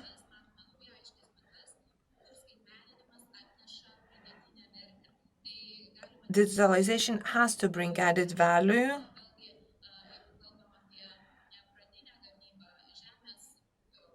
If we talk about primary production at the farmers,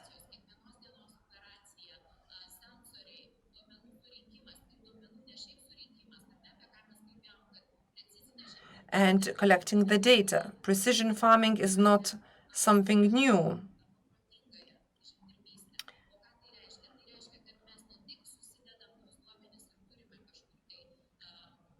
We not only have the data, but also artificial intelligence comes in handy here.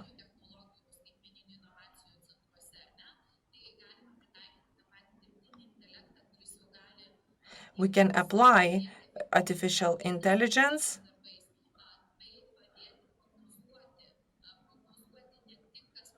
which can help us forecast what is happening in on the market, forecast the needs of final consumer, get the feedback, and so on and so forth.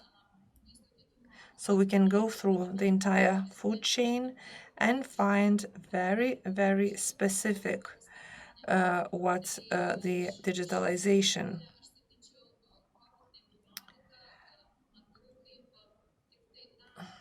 I see COVID-19 as something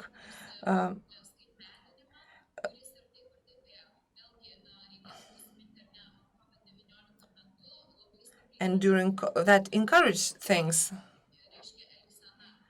because everything changed. What changed the food chain? Digitalization gave us a lot of value. Mr. Gintaras, the same question. Well, colleagues, I think, said everything that needed to be said, and they haven't touched upon the main issue. Erika said that this is a great area for discussions, and this could help us. The other aspect which is important is public sector.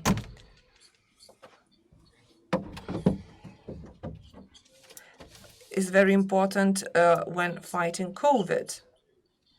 And public sector can involve itself because creating innovations is expensive, and during crisis it's even more expensive because we're lacking money for survival, and here we need to create innovations. So these centers become a tool that could show where the money is. These centers have good networking with Lithuanian innovation centers and with the agency and the ministries and associations.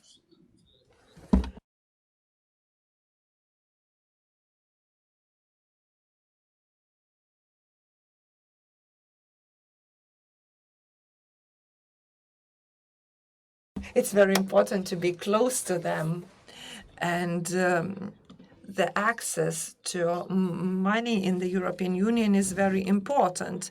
So the agency is really introducing and implementing a very important initiative, Interina.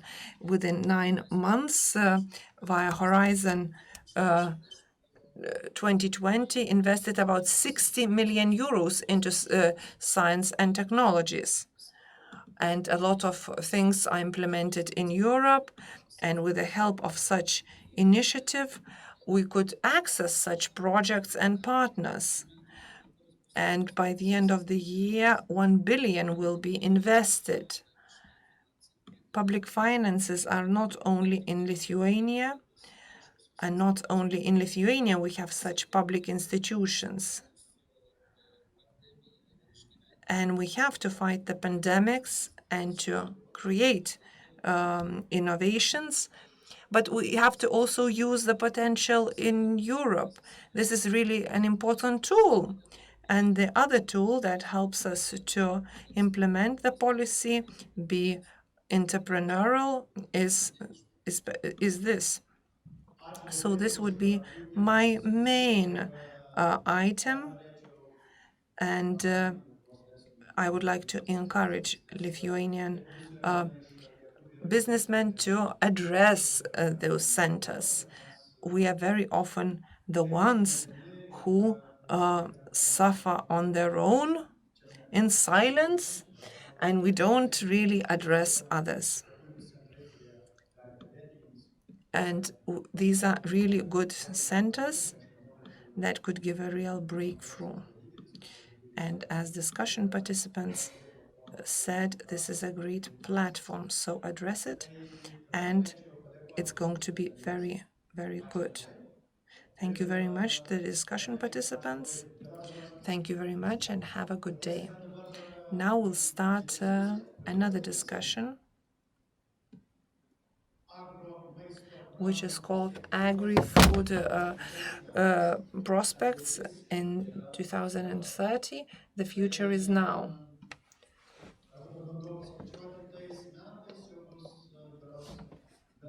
Then it will be the 11th or 12th forum.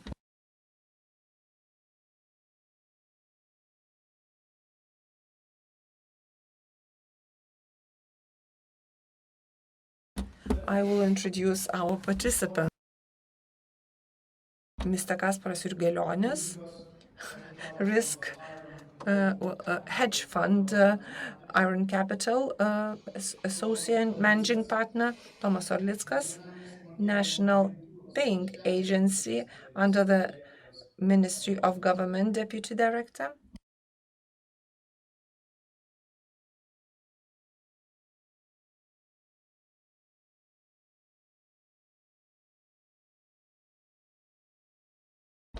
Giedrius Bagušinskas, Lithuanian Food Exporter Association Director General, and Sigitas Dimaitis, Chamber of Agriculture Director. Thank you very much for coming, for joining the discussion. What about the future forecasts? Can you share them? How do you view the future? One sentence in the context of COVID-19.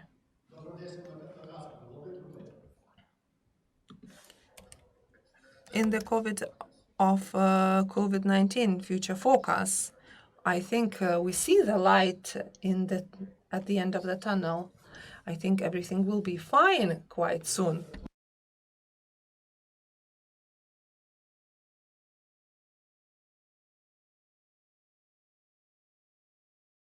Our life determines the future.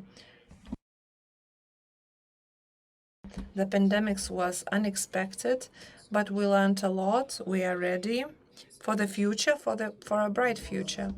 And Mr. Sigitas?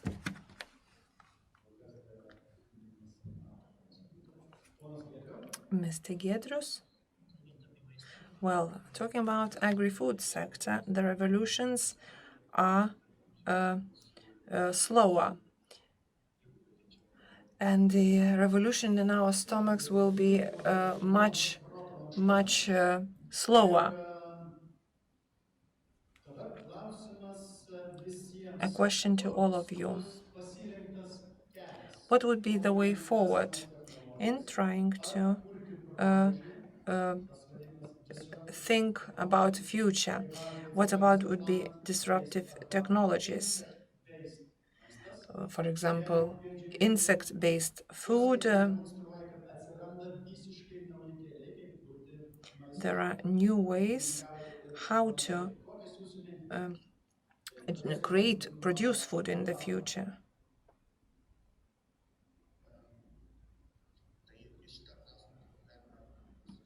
Well, we can view that from different sides. As an economist, it's obvious to me that whether there will be a need.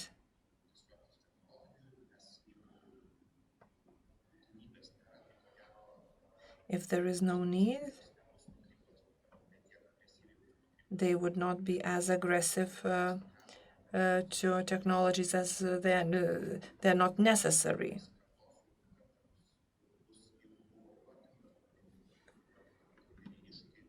The main challenges were addressed, the lack of resources, and so on and so forth.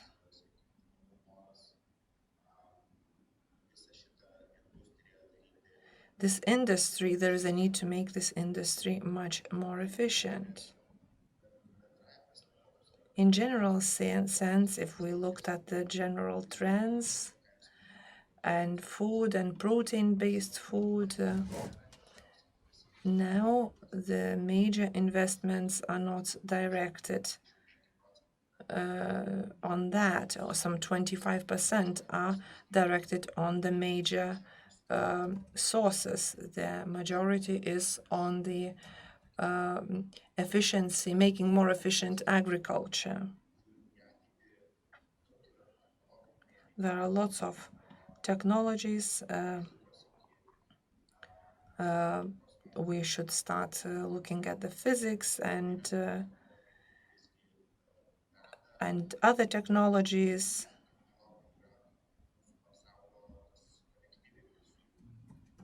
We'll have to look into connectivity, talking about either vertical farms,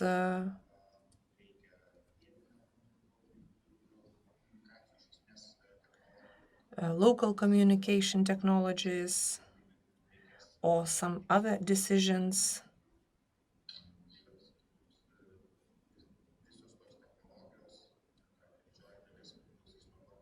The major technologies will basically depend on how the world is going to look like. Some continents will look in one way, others in another.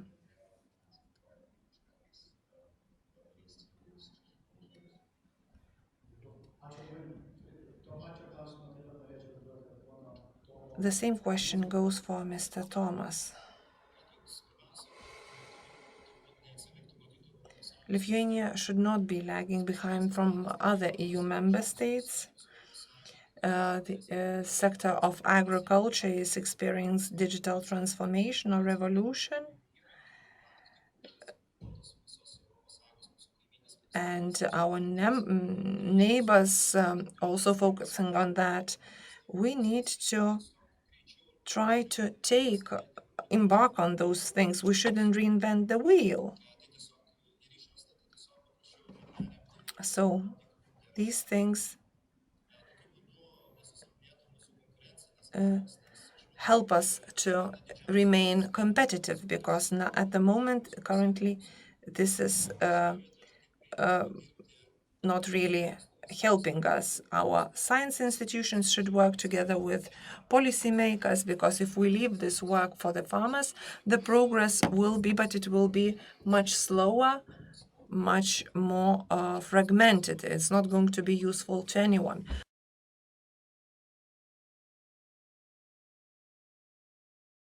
So the generated innovations are not only on the Lithuanian level, will help us to move forward.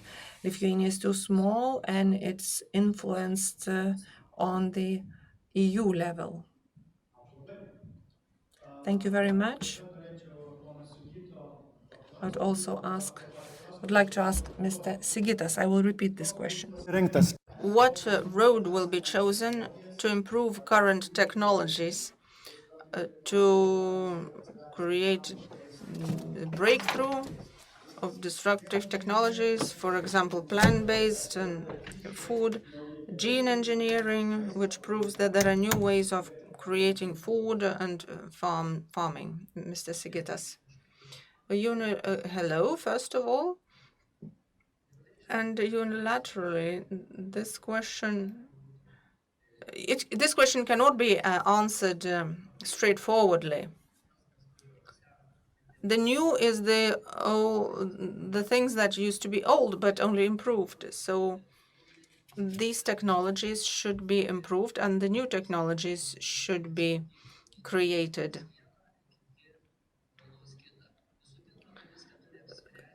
And people will choose the best option for them. But first of all, we have to evaluate the economic benefits that we will receive from that. As Ms. Rasa Melnikene said, management, short chains, smart farming, but knowledge transfer is also very important. This is also one of the tasks relating to digital technologies. And how we adopt them will depend on how we manage to acquire and internalize the knowledge. And what does agriculture start with? It starts with the soil, first of all. And if we have a good quality soil, we will have a good economic benefits. And soil preservation and soil quality, well, the technologies here have already been created, but precise agriculture, precise farming is a new thing entirely. And we have to be successful in implementing that. What road will be chosen to improve, either to improve new current technologies or to create disruptive technologies, for example, plant-based or insect-based foods, gene bioengineering? These areas demonstrate that there are new ways of creating food and farming. Can you hear me? Yes, perfectly. And now I would like to ask Giedrius if he hears me. Yes, this is a question to me. Okay.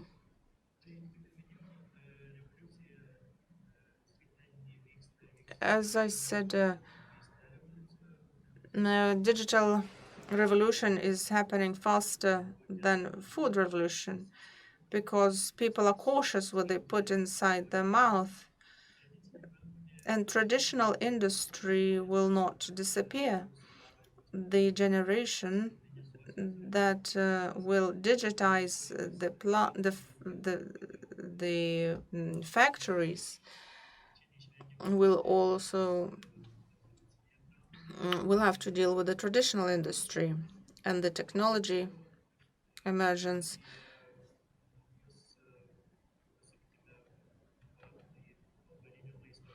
And in terms of new plant-based food, well, these are new trends, and these are old solutions, only improved. If we're talking about bean or pea proteins, we have been using them for ages. Now we'll just we are wanting to transfer them to desserts, but people will not eat that. So that's why the work is around technologies and how to turn plant-based proteins into something that can be used in the food industry. Next, if we talk about various insects, well, probably we are not going to be great innovators here, but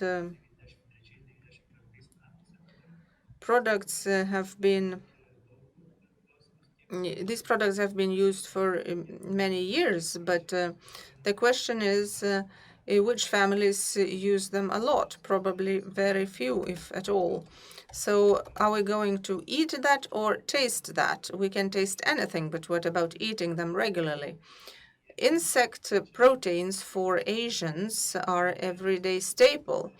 But if those powders will be added to the food, they will see it as a regular thing. Equally to us, freeze-dried strawberries or blueberries are now very normal. So with insects, we have a possibility to create products for far away markets, or having in mind that Asian migration towards Europe is coming closer. There will be a certain market in Europe as well, but this is a future for our startups. We probably will not be forced to turn to this innovative nutrition. The question is, will we be creators or users of this process? The process is happening in Europe, in the Netherlands, Germany, and France. We are just waiting.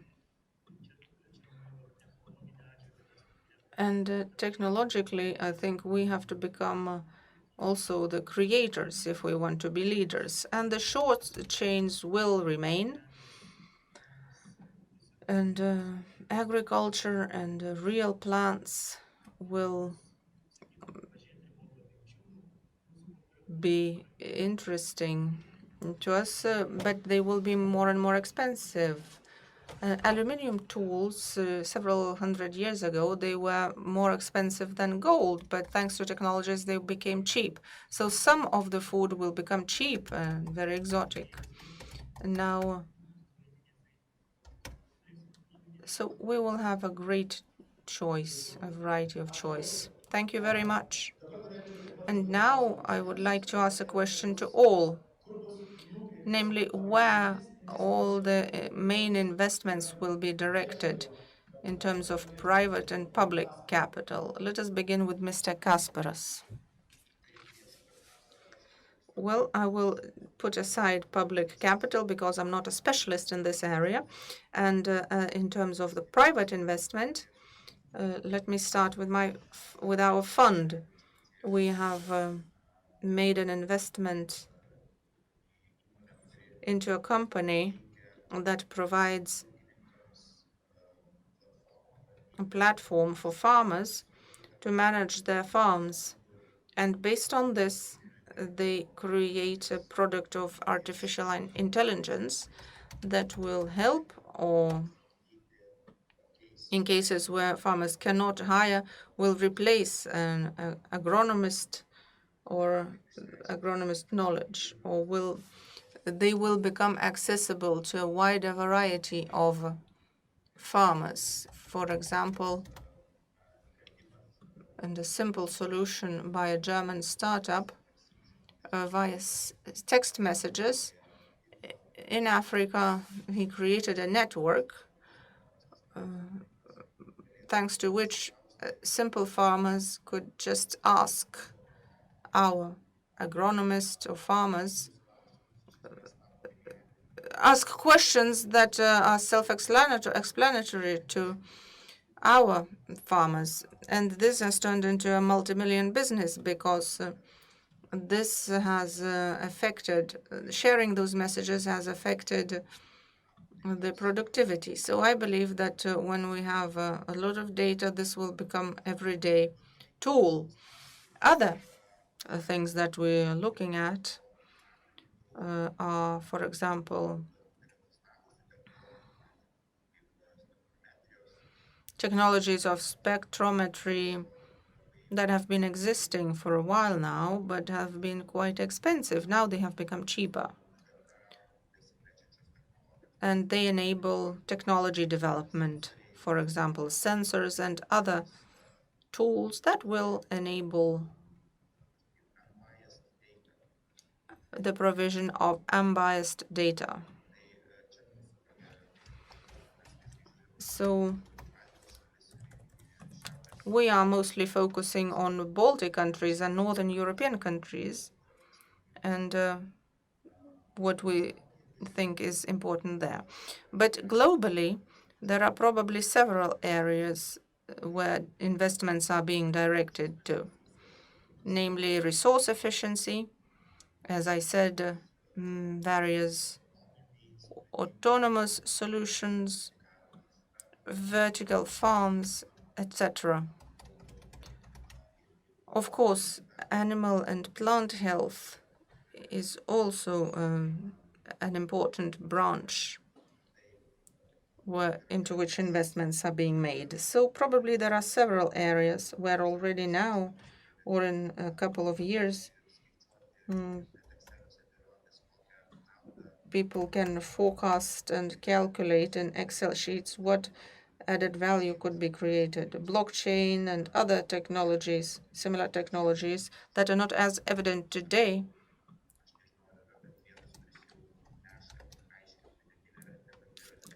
but these technologies can substantially change the balance in the industry itself. For example, among different branches in the chain, different links in the chain. But I believe that these technologies will come in the next 5 years. Thank you. Mr. Tomas Orlickas, I would like to ask you the same. Well, it is obvious that farmers will strive for bigger profits because farming is a very important business, and acquiring equipment, process digitization, infrastructure update will be key directions. Profit is good, but it is important that it is balanced with environmental purposes and would ensure the provision of adequate levels of agricultural products. So these goals have to be balanced, and that is where public investments will be directed at the EU level. I would suggest that we all agree what we're really striving at, because we have prepared a lot of strategies in the agriculture sector and books as well. They're all important and they have to exist. We need them, but they have different spectrums of various different problems. So a book about everything, and then the plan for implementation is so large that we get lost in it. So maybe we should all agree that we identify one indicator that we'll be achieving, for example, increasing productivity per hectare. So let us raise this objective that in a certain amount of years we will supersede this average. We'd all just have to agree to identify an indicator and to draw up an action plan how we're going to achieve this. For example, we could agree that in Lithuania, not everything, but only strategic sectors will be supported, or strategic crops should be supported.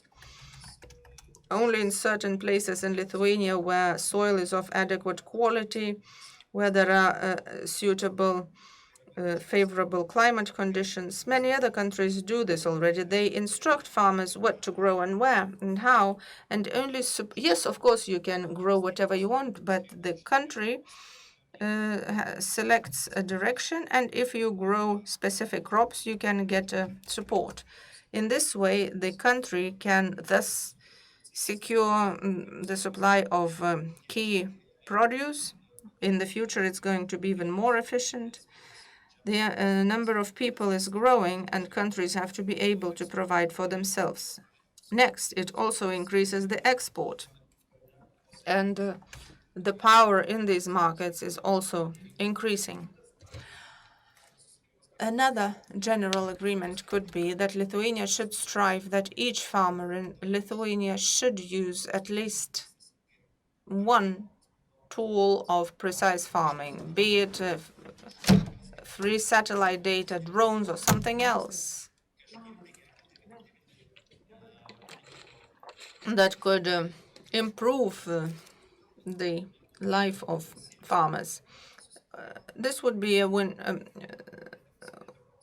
for all, and the EU support could be used here. In any way, Lithuanian farmers are very dependent on this support. And this is a great tool to help farmers strive for more efficient farming. And this could help lead farmers into the better future. Because if we were to leave it for the farmers to decide how to proceed, well, they don't have time for this because they have to work all the time. And they have no time or energy to follow and go hand in hand with the newest developments.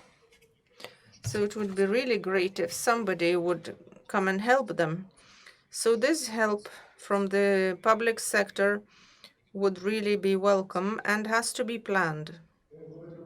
And very briefly, Mr. Sigitas, the same question.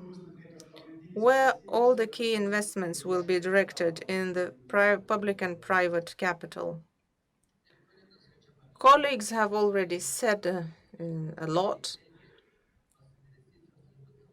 The investments have to be directed towards implementing our goals, short chains, traceability, and so on. So I believe that public investments should be focused on process management, data, digitization, data availability, and private investments should be directed towards precise farming, soil quality, short chains, sharing processes.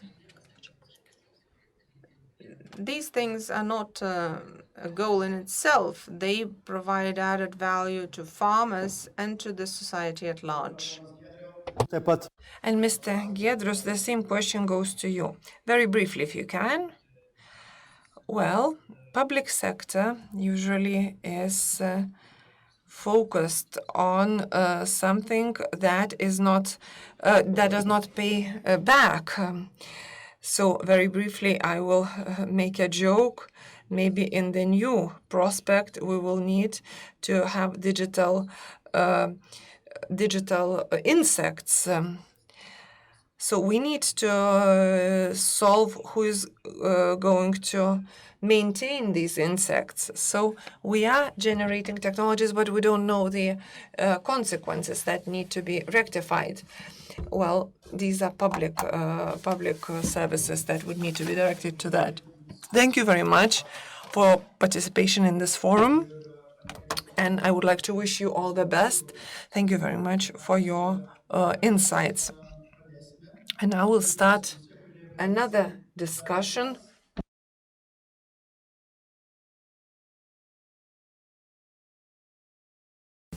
The changes and new beginnings.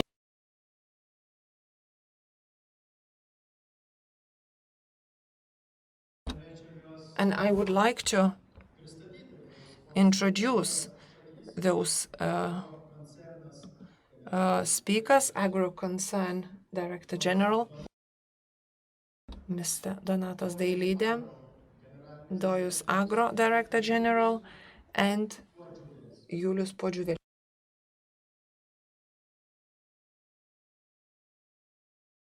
Skandagra Baltic General Director General. Welcome to this forum. Thank you for joining us. And I would like to start from the overall question: how business changed in 2020.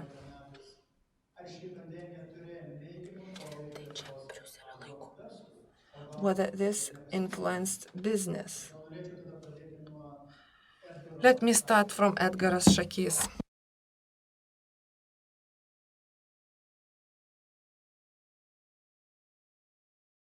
Thank you very much for giving me this opportunity to take part in this sector and what is happening.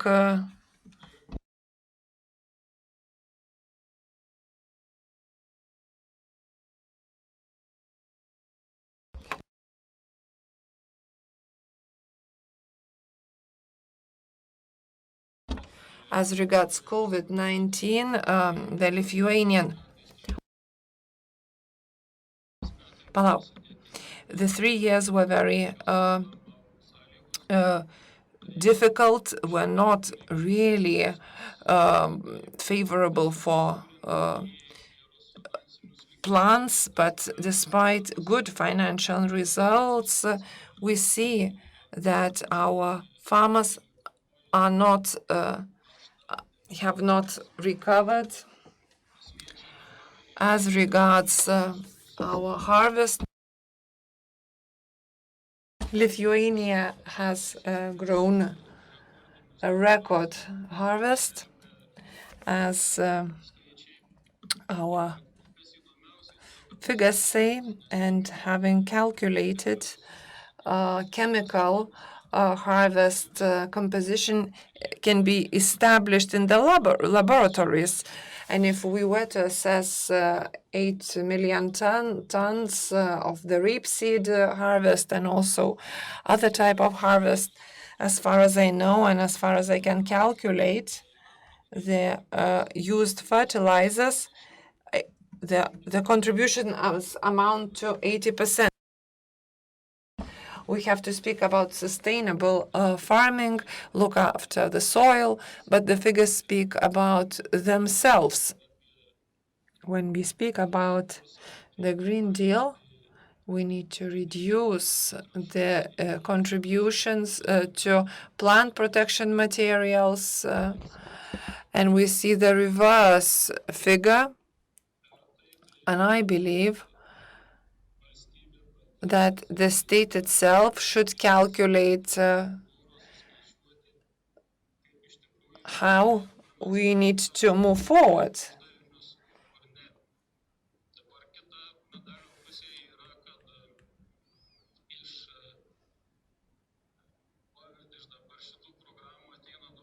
Well, another thing that we would get a lot from this resilience fund, this is the declaration, but whether our agri-food sector receive that, it's great that awareness reasons and education will get this amount of money, but will it help to train more farmers, agriculture specialists?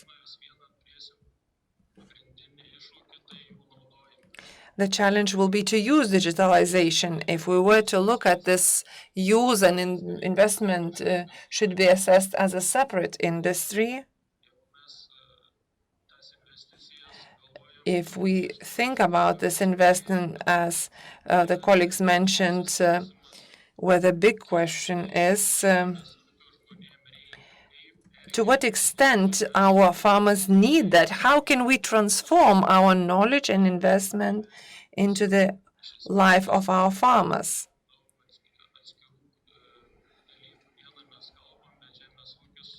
we speak one thing, but our agricultural activity and agricultural sector is on another level, and they need different things.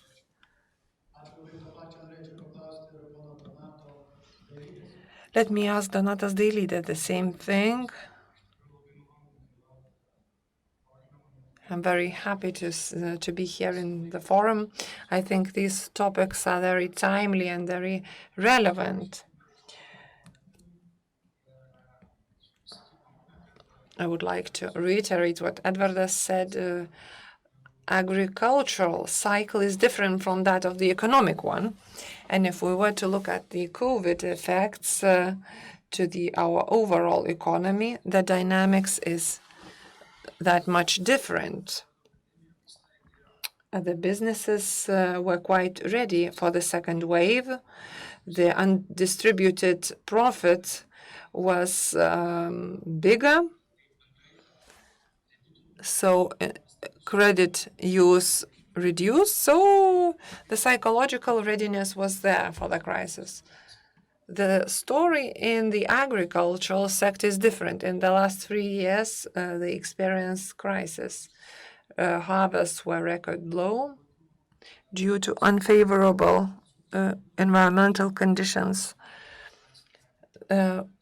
The agriculture was already experiencing difficulties. It's great that this harvest is better, more. So next and the year after that, I think will be better.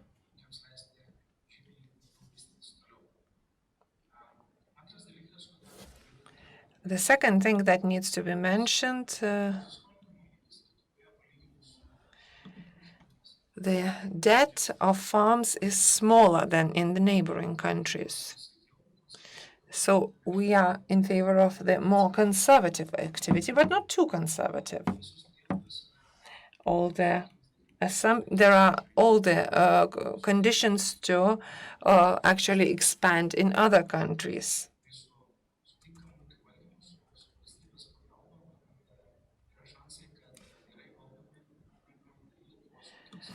So there are chances that quite big farms would expand into other countries.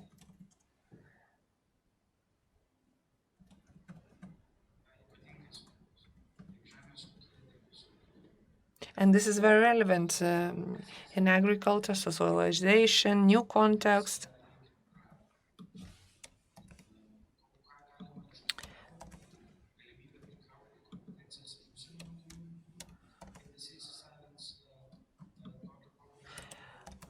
So I think we will see the results in the development of agriculture. We will be using distant online competences, and Lithuanians in all business areas are thirsty and entrepreneurial.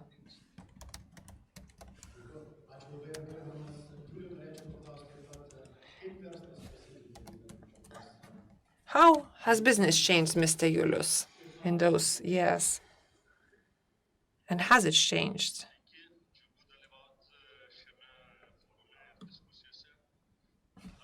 Thank you very much.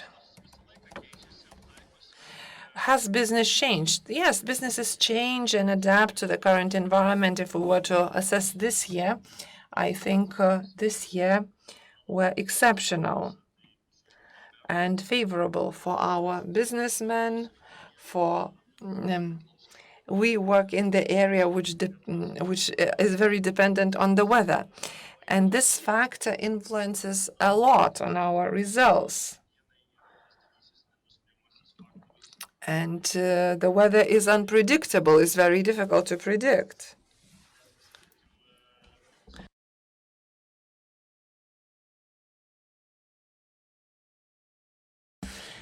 We are living at the times of pandemics. Well, companies and farmers wouldn't have survived hadn't we have those initial primary technologies and the relationship with our clients, with farmers, the results have not suffered from that. So we can just say that our farmers were more ready or more forced to work under different conditions, and we had to find new ways to work.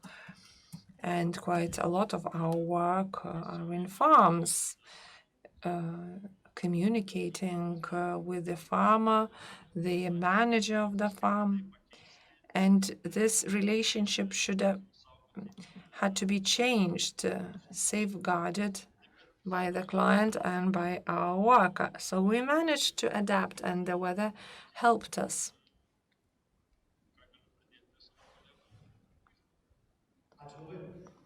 Thank you very much. I've sent you times. We had a mini discussion before this discussion, and there was an idea there that agro-business is not experiencing digitalization overall. Why is that so? Why digitalization is not coming to some sectors, whether we lack technologies, qualifications? Mr. Edgaras, maybe you can tell us.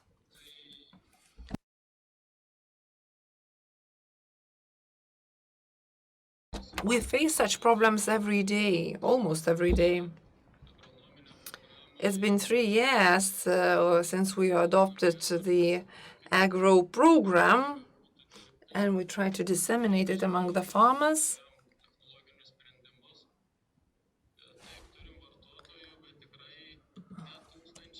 We have the consumers, but not in thousands.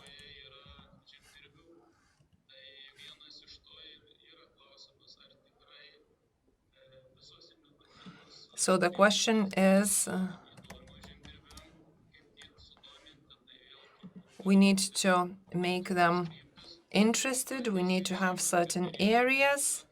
This year has been good.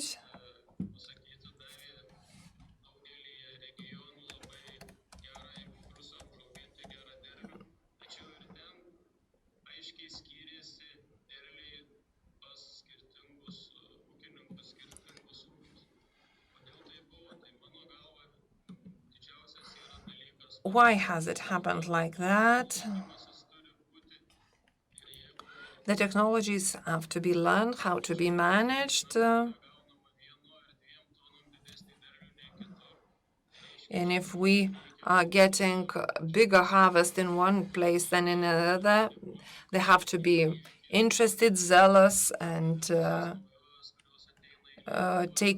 embark on new technologies and innovations, and assess which of them are really useful.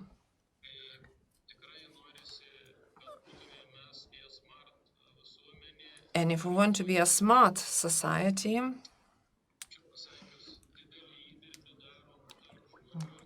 we have to contribute a lot.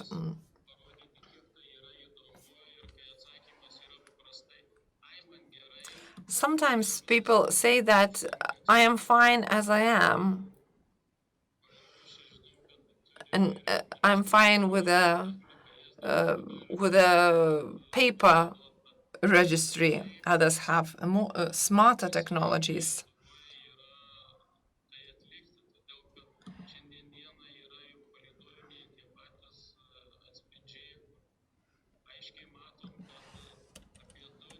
Some 2 or 3 or even more percent defects are detected on the Lithuanian farms. We need to assess what is that. So 2 or 3% from 800 million tons is about 30 million in terms of additional funding.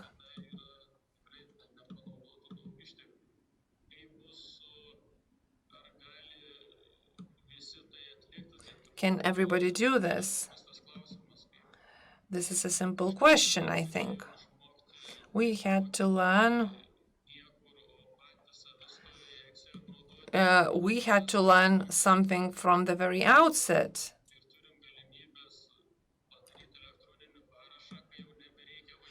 We have e-signature. We don't need to go somewhere. And COVID told us how to work.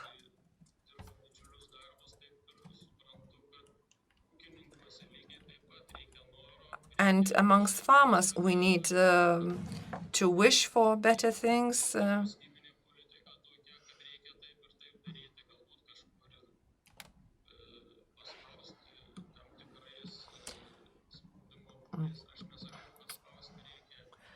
We need to pressure maybe farmers. We used to use incentive, soft pressure, not hard pressure.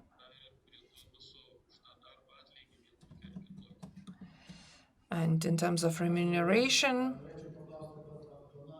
Mr. Donatas, why this digitalization in different areas is not reaching its consumers? Well, I think digitalization is not a distant future. It's an inseparable part and the strategy of every business. In Lithuania, in agriculture, we have a huge opportunity.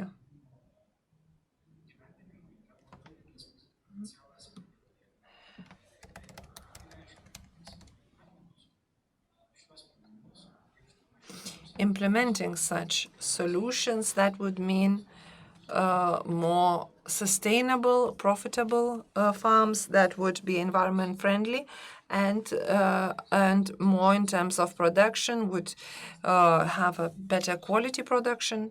So the benefit is for all. In Lithuania, we have quite big farms.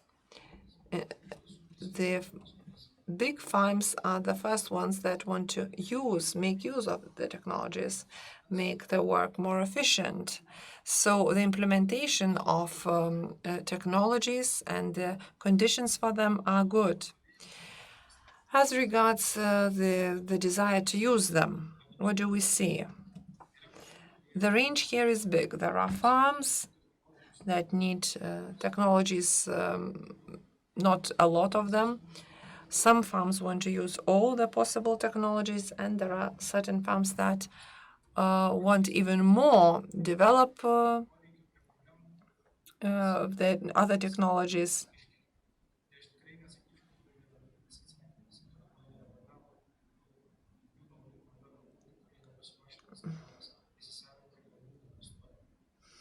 Some farms have not been tested.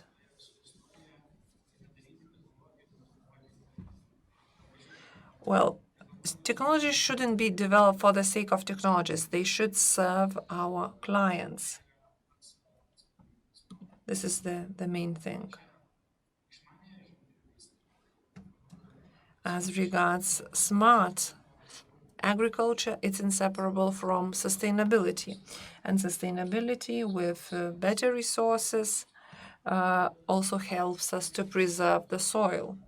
We have a good soil in Lithuania, which is one of the resources, and with the help of technologies, we could use it better by generating better added value and to preserving it better.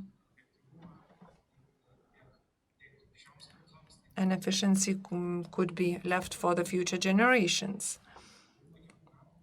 As of next year, we have a smart agricultural division with 7 people working there. We would propose our technologies related to efficient use of technology and the research of soil, telemetric research,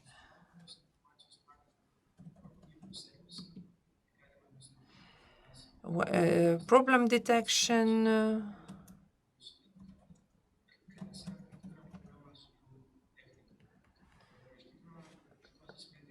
and in terms of such solutions, together with partners and suppliers, we're implementing artificial intelligence elements.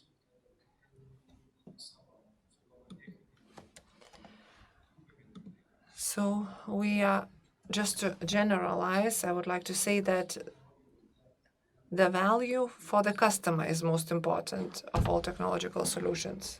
Norėčiau pono Julio And then Mr. Yulus, we could switch to the next question, but it's very it's similar as well. What could help solve the lack of digital solutions? We know that now we are getting a money shower from the EU, the DNA plan, although we have just heard that this part is going to be very small. So is the additional money going to help with the digitalization, or is it the main shortage? Well, I will try to look at this from a different perspective. Maybe not everything can always be solved with money. First of all, there has to be a wish to digitize. Companies are more willing to do this than farmers. Another problem that farmers are facing today is related with the supply. They don't have their tractors are not all of the same color. They have several suppliers as well, and in this case, we are all offering and finding different solutions, and it's not always that farmers are able to select and find their bearings in all of this variety of solutions. So the general solutions that could unite everything and overarch over everything would help farmers realize what they need most.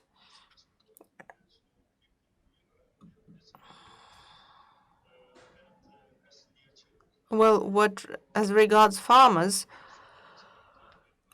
they find it really difficult to select the right solution for them, although there are offers on the supply side. Maybe consultation services or other farmers could help here. Farmer organizations could help find the solution. Maybe this would help them find the unified way forward, because digital technologies are expensive to buy and expensive to train, and then especially expensive once you worked with one technology, change it with another, because the data cannot always be shared among different systems that are used. And here we have a problem. And it's not us alone who are facing this problem, because globally, everybody sees the agriculture sector as a huge potential where the industry 4.0 change should happen. There is a lot of data, and we all agree that there is still a lot of untapped potential also in economic terms. We have resources, and technologies would help here indeed. But we also have the fact that there are many players who want to join this game, and farmers sometimes get lost in this variety of solutions, possible solutions. Thank you. And very briefly, I would like to ask you all a last question. Mr. Edgar said that there is a problem with new specialists. We've all heard during this discussion that one of the problems is that what about the digital technologies? What if we don't have the specialists who know how to work with that? So let me ask, is private business also ready to cooperate or encourage the Lithuanian education system so that young people find new talents and are eager to study in agro-business. And how can private business contribute to that? And what is being done? So, Mr. Edgars, please, let's begin with you. Thank you for your question. Indeed, a lot has been done already. For more than 10 years, we have been working together with the Stulginskis University. We have been doing joint projects. We are talking about what specialists will be needed in the future, and we ask them to prepare those specialists. Now, I understand, as has been mentioned today and tomorrow, the money through DNA and other structures will be coming to education as well. So I understand that there will be updates, and agriculture specialists will be more adapted and trained to work with these smart tools. Today, I understand that students will go back to their towns and villages and will teach their neighbors and friends what to do. From what I know, young people are very curious, very clever, and computer has become part and parcel of their lives. And here, as I see it, we have a very beautiful future. I see how university students are interested and administration are interested in how they can help, or how they can adapt the studies to that. And we are very grateful for that. Thank you, Mr. Edgars. Mr. Donatas, what are your ideas? I believe that this is a critical point, the cooperation between the business and the education systems. On the one hand, business will not be able to prepare all the necessary specialists alone. On the other hand, universities cannot understand all the needs by themselves without talking to the business. So the partnership and the cooperation is especially important. We have been cooperating with the Vytautas Magnus University and the Academy of Agriculture, and we have recently joined a cluster where we demonstrate to students in practice how technologies work, what can be done with them, and we try to add the practical side of how to use smart technologies. So I believe that this area is inevitably important. Another thing is, in order to attract people to work in this sector, it is very important to demonstrate this sector from another perspective, that it is not a lagging behind sector, that there are new initiatives and new ideas, and there are plenty of opportunities to achieve a lot in this sector.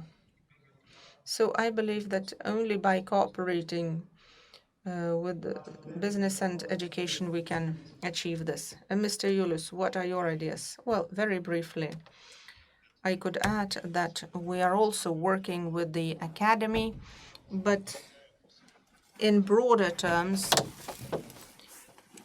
the area where we could all contribute, also by participating in this forum, and to reinforce the name of and prestige of the Lithuanian agriculture, because this area is indeed important and interesting. And I see from my own colleagues, whom we managed to attract from other sectors, that everybody is admiring us and the dynamics.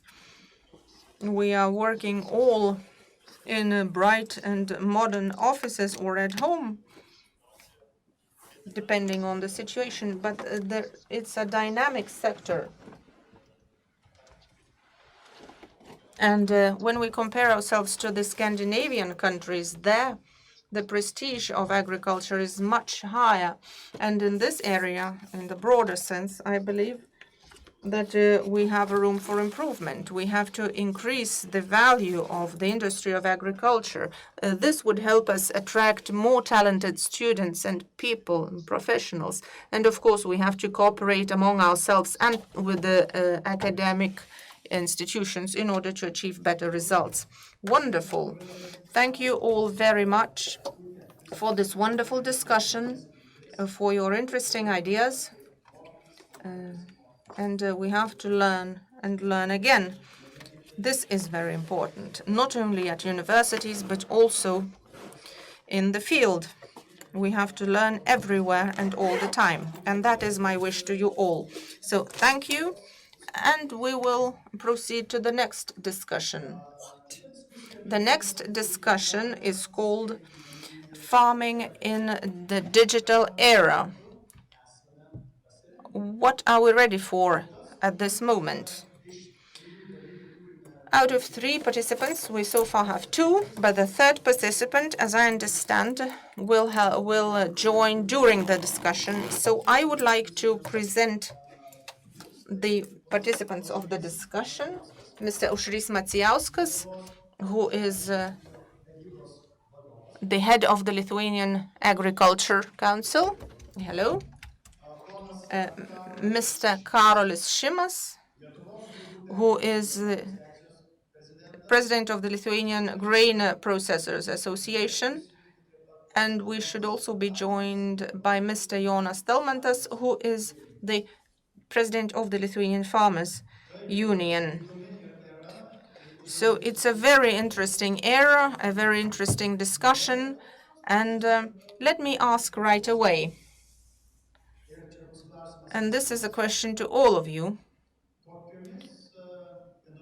what innovations farmers are ready for today? Indeed. Let us begin with Mr. Aušrys. Well, thank you very much for this opportunity to take part in the discussion. I believe that each Lithuanian farmer has a dream to always have an agronomist at hand, an engineer, a technologist,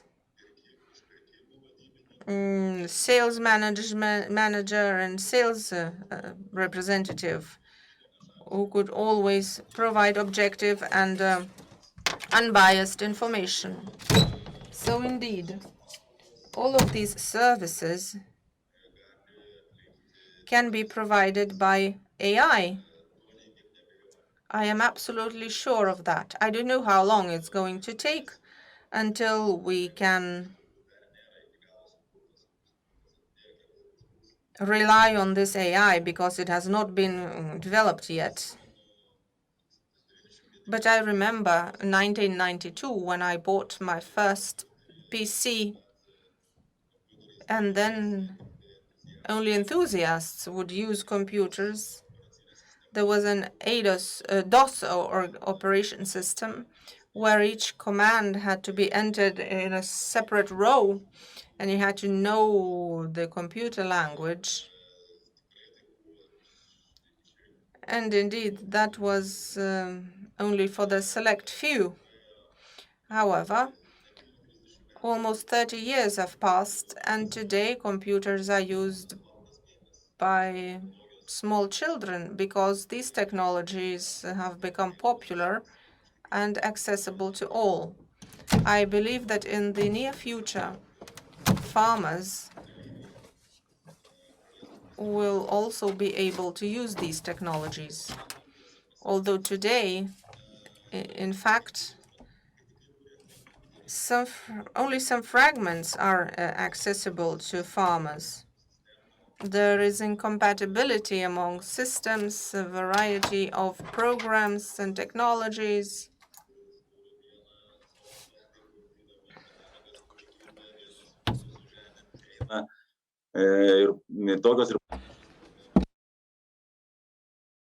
So these problems, I think, are stopping the partners, and our partners should make all this uniform. So we have full compatibility, and we can do that only by joining our efforts. Thank you very much. The same question goes to Mr. Kalgalis. Thank you very much for this given opportunity. We should be thinking about not only the farmer, but the overall environment. Let us speak about digitalization, the era, and how the farmer is interacting with the other side, with the processor, with also public sector, with the bureaucracy as such, and all the basically parts are very important. Not everybody have its own support or could change things. Talking about the companies and their situation, I think is quite good.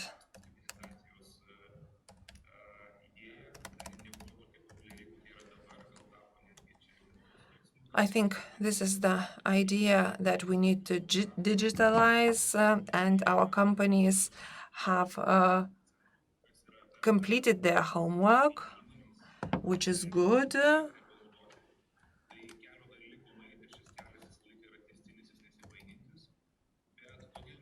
And the road is ongoing.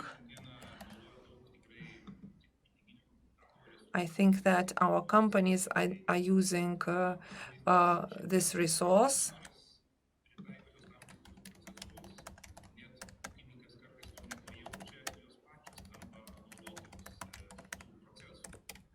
They become the users of this process. So if some, for example, farmer is using a certain insurance program, not necessarily they know everything. As talking about Lithuania, I think part of the digitalization is on the company level, and we need to basically look at the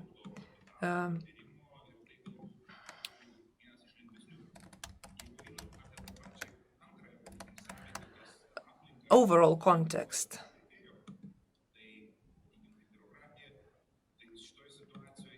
And if we speak about bureaucracy, we need to do a lot.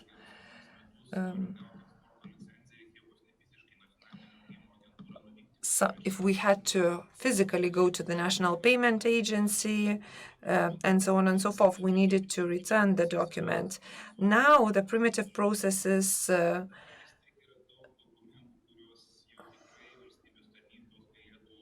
but now we have a lot of electronic documents.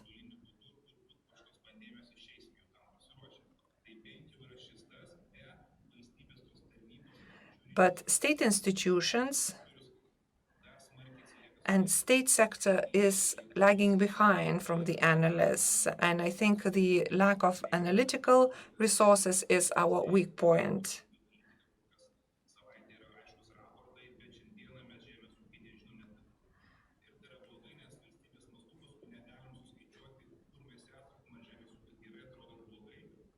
So sometimes we don't know where we stand, who we are.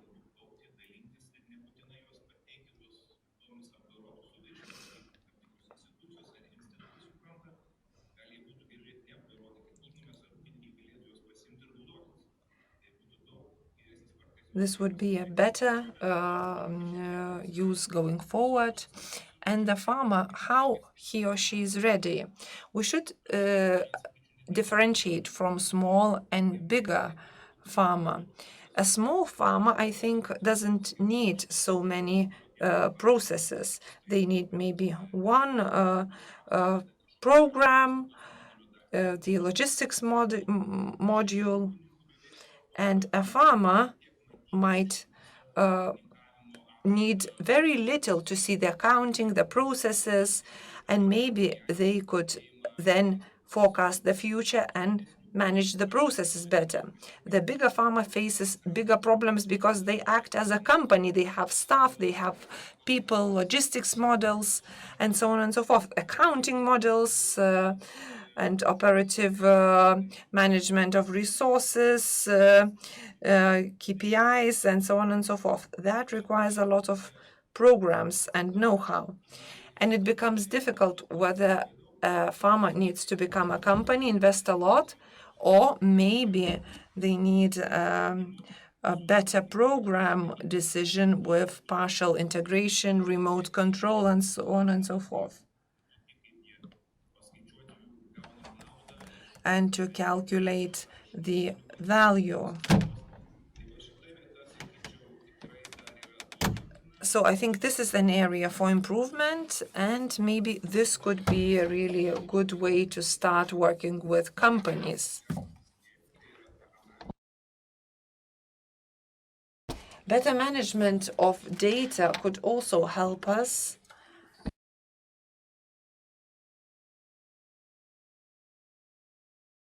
Well, 70% of workers generate GDP, added value. If we eliminate small farmers who partially take part in agriculture, and would say that 70% of Lithuanian land is arable, and it generates a lot. And this is a really good thing, positive thing.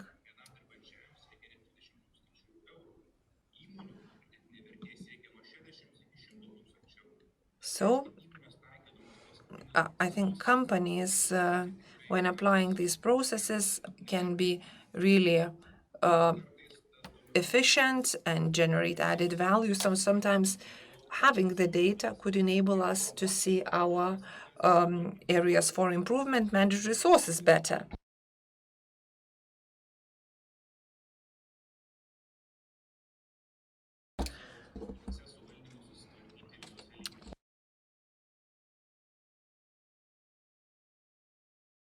Thank you very much.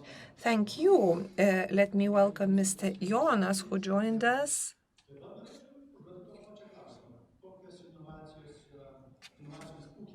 What innovations farmers are ready for today? Good afternoon, participants of the forum. Farmers are getting ready for new challenges every day. Of course, not everybody has prepared for them, because we do understand that challenges are there. The farmers face challenges because of their age, and I would like to say that information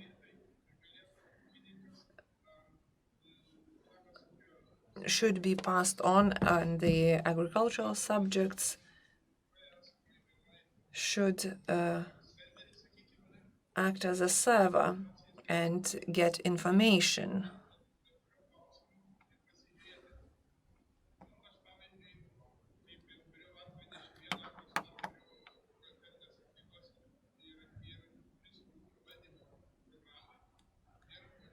If we have a management program,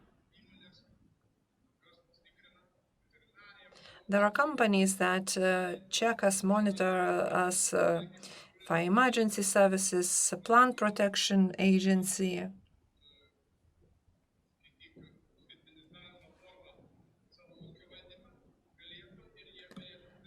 And they could join us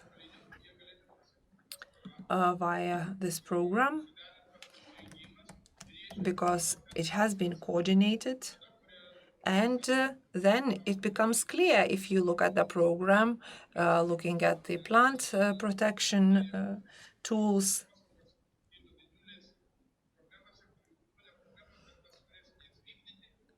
because once new regulations come in force, we would need to meet certain requirements. So this farmer program could be really good for us. What size of land has been worked with, what product has been bought.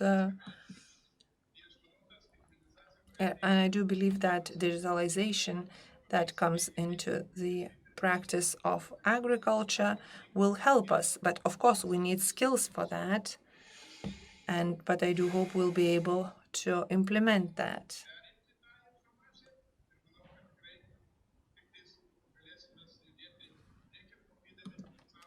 And this is the way forward, saving costs and protecting our nature.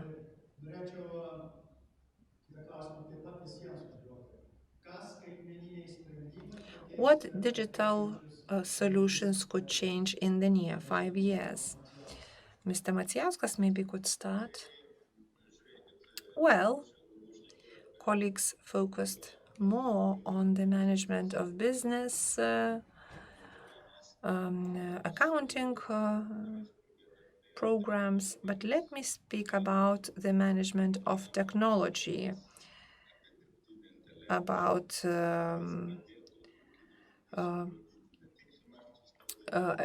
artificial intelligence that could help to manage also technological processes. One of the near future works that we've been focusing on and we need to implement, we need to enable our farmers to move to precision farming.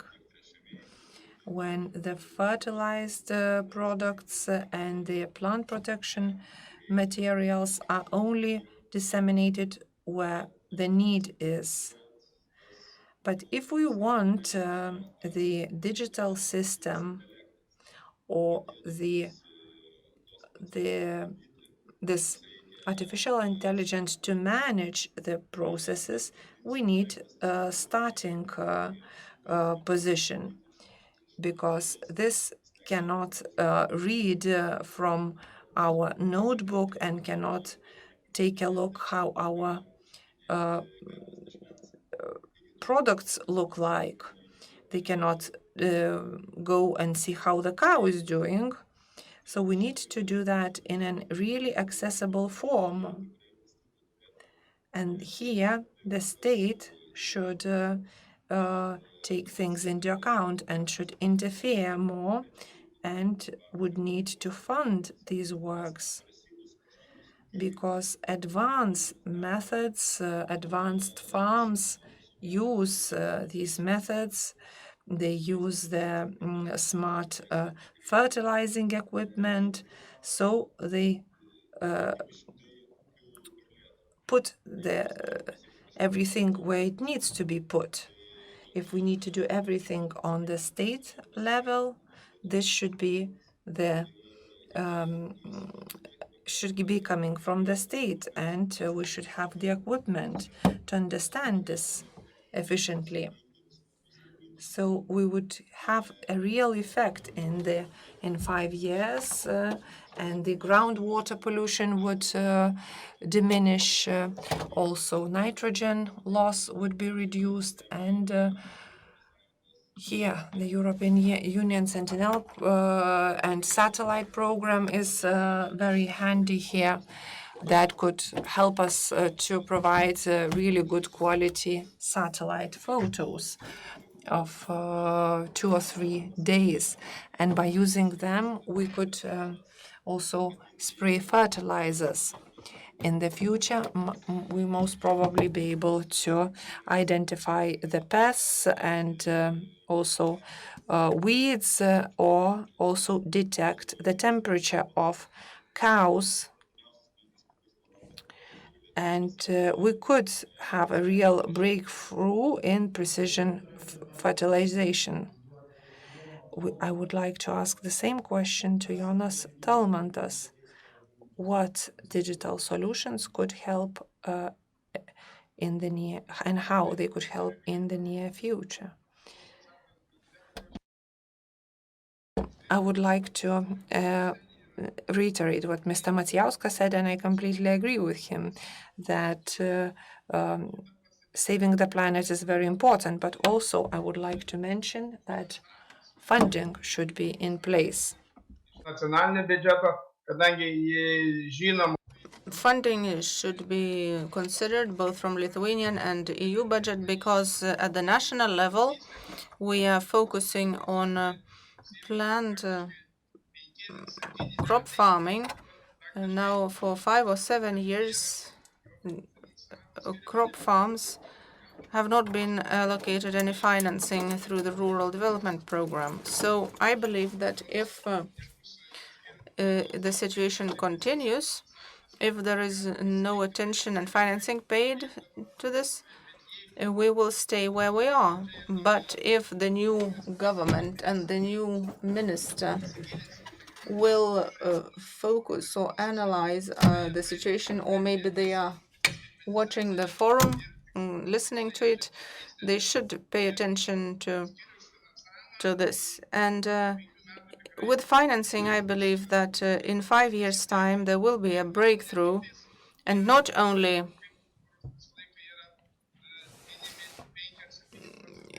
among the 5 or 7% of large farms. I believe that there would be about 50 or 60% of farmers who could do this. But without financing and without proper attention, I believe that it will be hard to achieve this. So the 5-year forecast will depend on our national government. And then we will stay where we are and will lose our competitive advantage. Thank you, and I would like to ask the same Mr. Karolis. Yes, I can agree, Aušrys and Jonas, and what they have said. Indeed, it is so. But 5 years, will they change the future? It's quite a short period. Companies that have been participating in this process have been doing so for 15 years. And if we are speaking about certain farms that will only now start doing making certain steps, well, the question is, which road will we choose? Will we choose the way of learning from our mistakes, and we will only understand the possibilities of the technology in 5 years? Or will we take a different road? This road is about planning and calculating and aiming for larger scale activities, because 5 years is quite a short period of time. But once we have gained momentum, for those companies who have gained momentum already, 5 years will be enough. So the majority of processors and buyers already have a vision of e-services. We are doing this a bit during COVID, but we cannot do this fully. We want to be able to use e-signatures and sign contracts with farmers thus, so that we could access the benefits provided by digital technologies. We could fix the price not in days but in minutes. Farmers could use apps, click a button and fix a price or to make a new contract. So data sharing and interaction between companies and farmers could be bigger. And at the level of companies,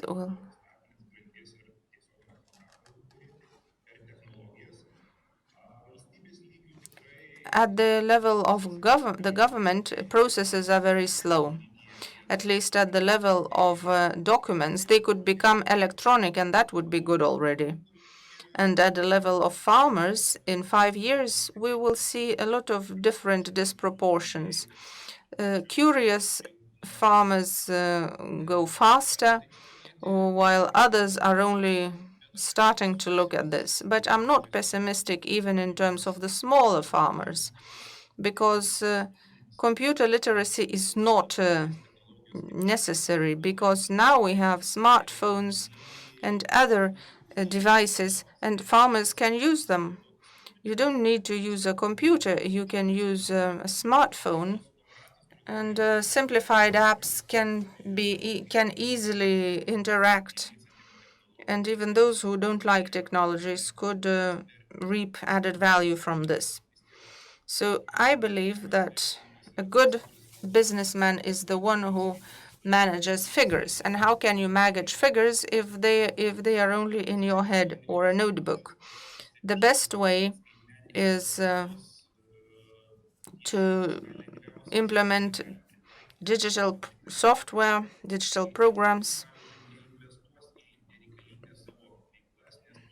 because this will help farms not to invest to unnecessary activities, because you have to choose a direction.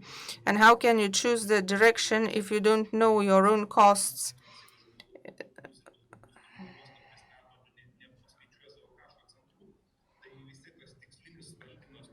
So managing these figures help you understand your own business better. And then you should start taking more and more with the help of the artificial intelligence, because if we don't start doing this now, we will keep lagging behind more and more, and the disproportions will become even bigger. So I believe that first of all, we have to start, and the 5 years will pass quickly, and then we have a certain experience already. Thank you. And now the last question to all of you. It has already been partially answered, but what should assume the leadership role in order to launch full-speed digital transformation? Mr. Oshris. As I said,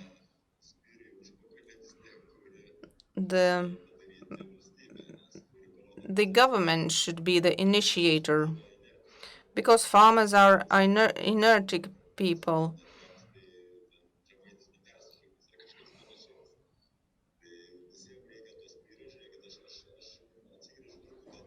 Let me take a look back, and when in 2014 we started with the new programming period with a lot of new things, including greening, that was an impetus for us to move forward. We started sowing more environment-friendly crops. We used to know previously that this is good for the environment, but we did not use it widely. Now that we have the incentive and additional payments for this, this practice has become more widespread. If we have financial incentives and farmers have obvious benefits, if they have consultants,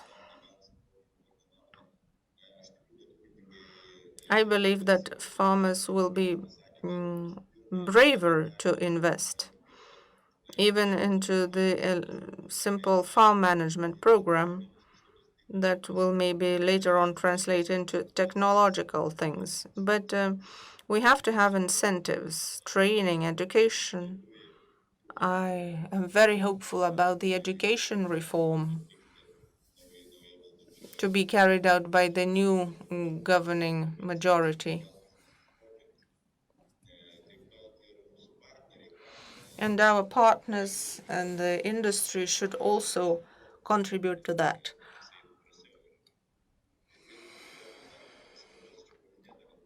As has been said, you don't have to be very smart or have to be a math genius to use these technologies.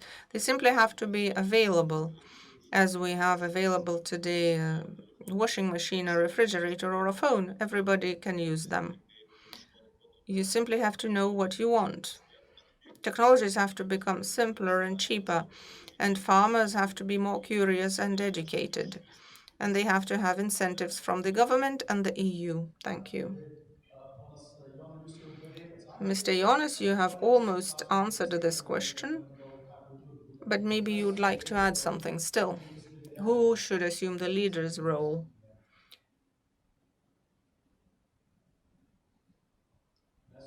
We do not hear you.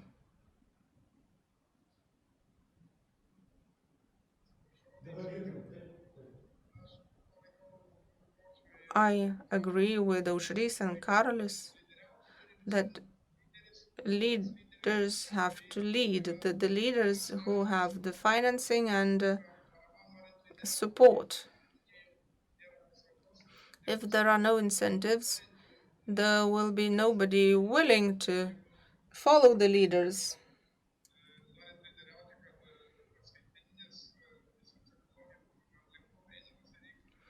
And to make digital technologies more available, they should be cheaper and simpler to use so that they could be used in the office and in the field,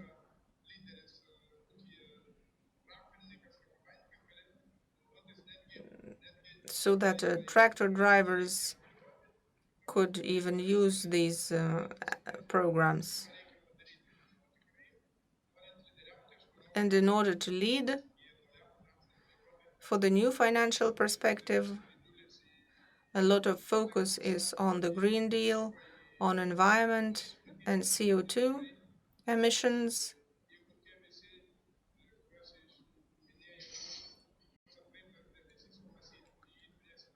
So I believe that if due attention is paid to all of these aspects,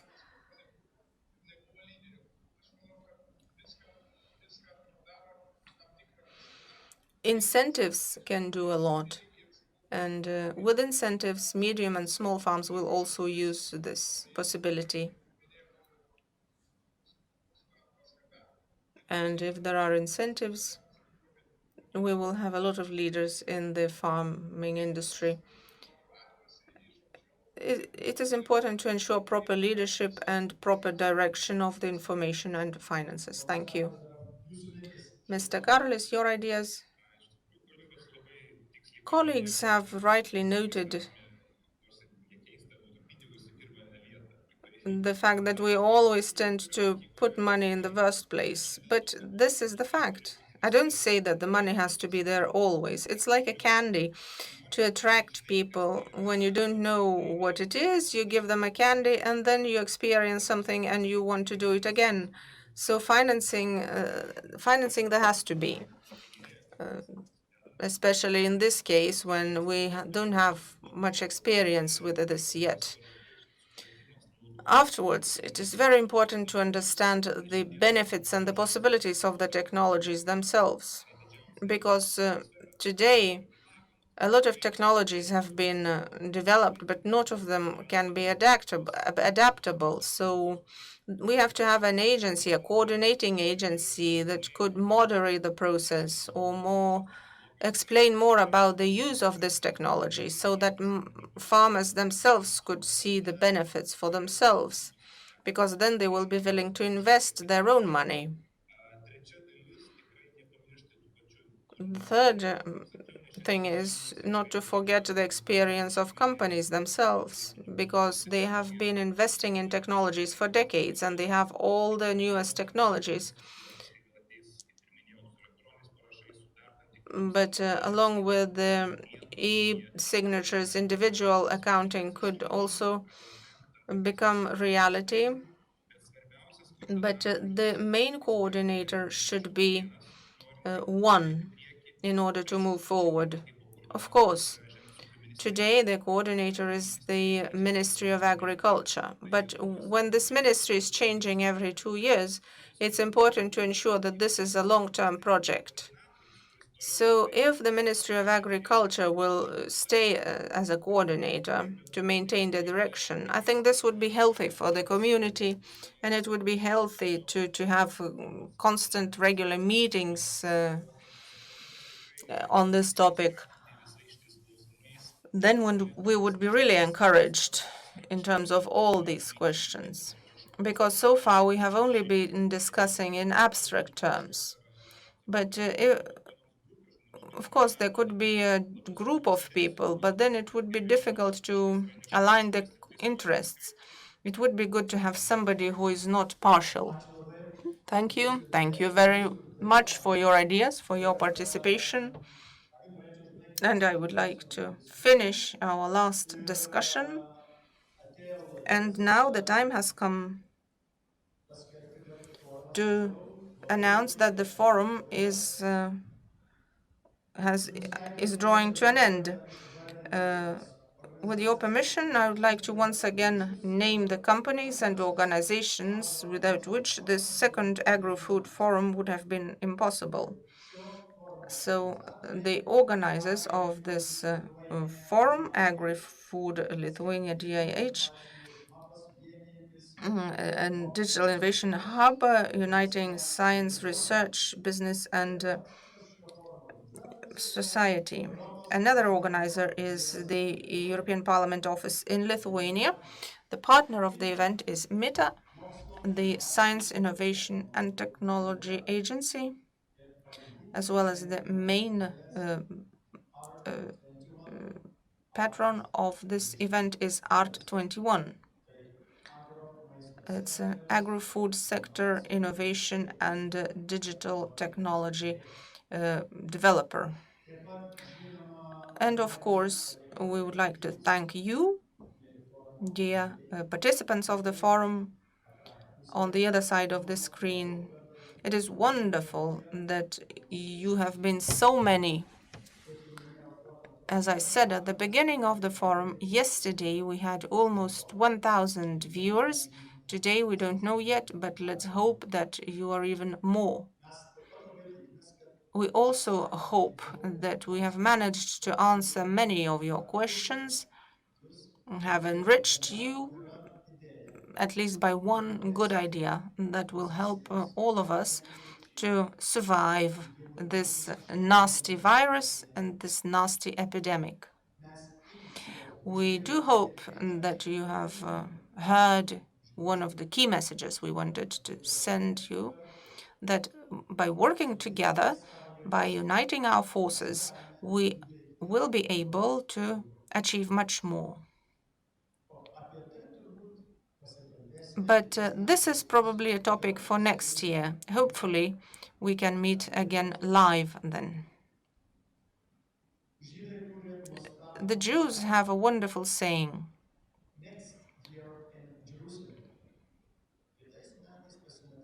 That next year we will meet in Jerusalem. These words have been taken out of a context, but I say that see you again in Agri-Food Forum next year. Be safe and have a beautiful holiday that is coming. Thank you.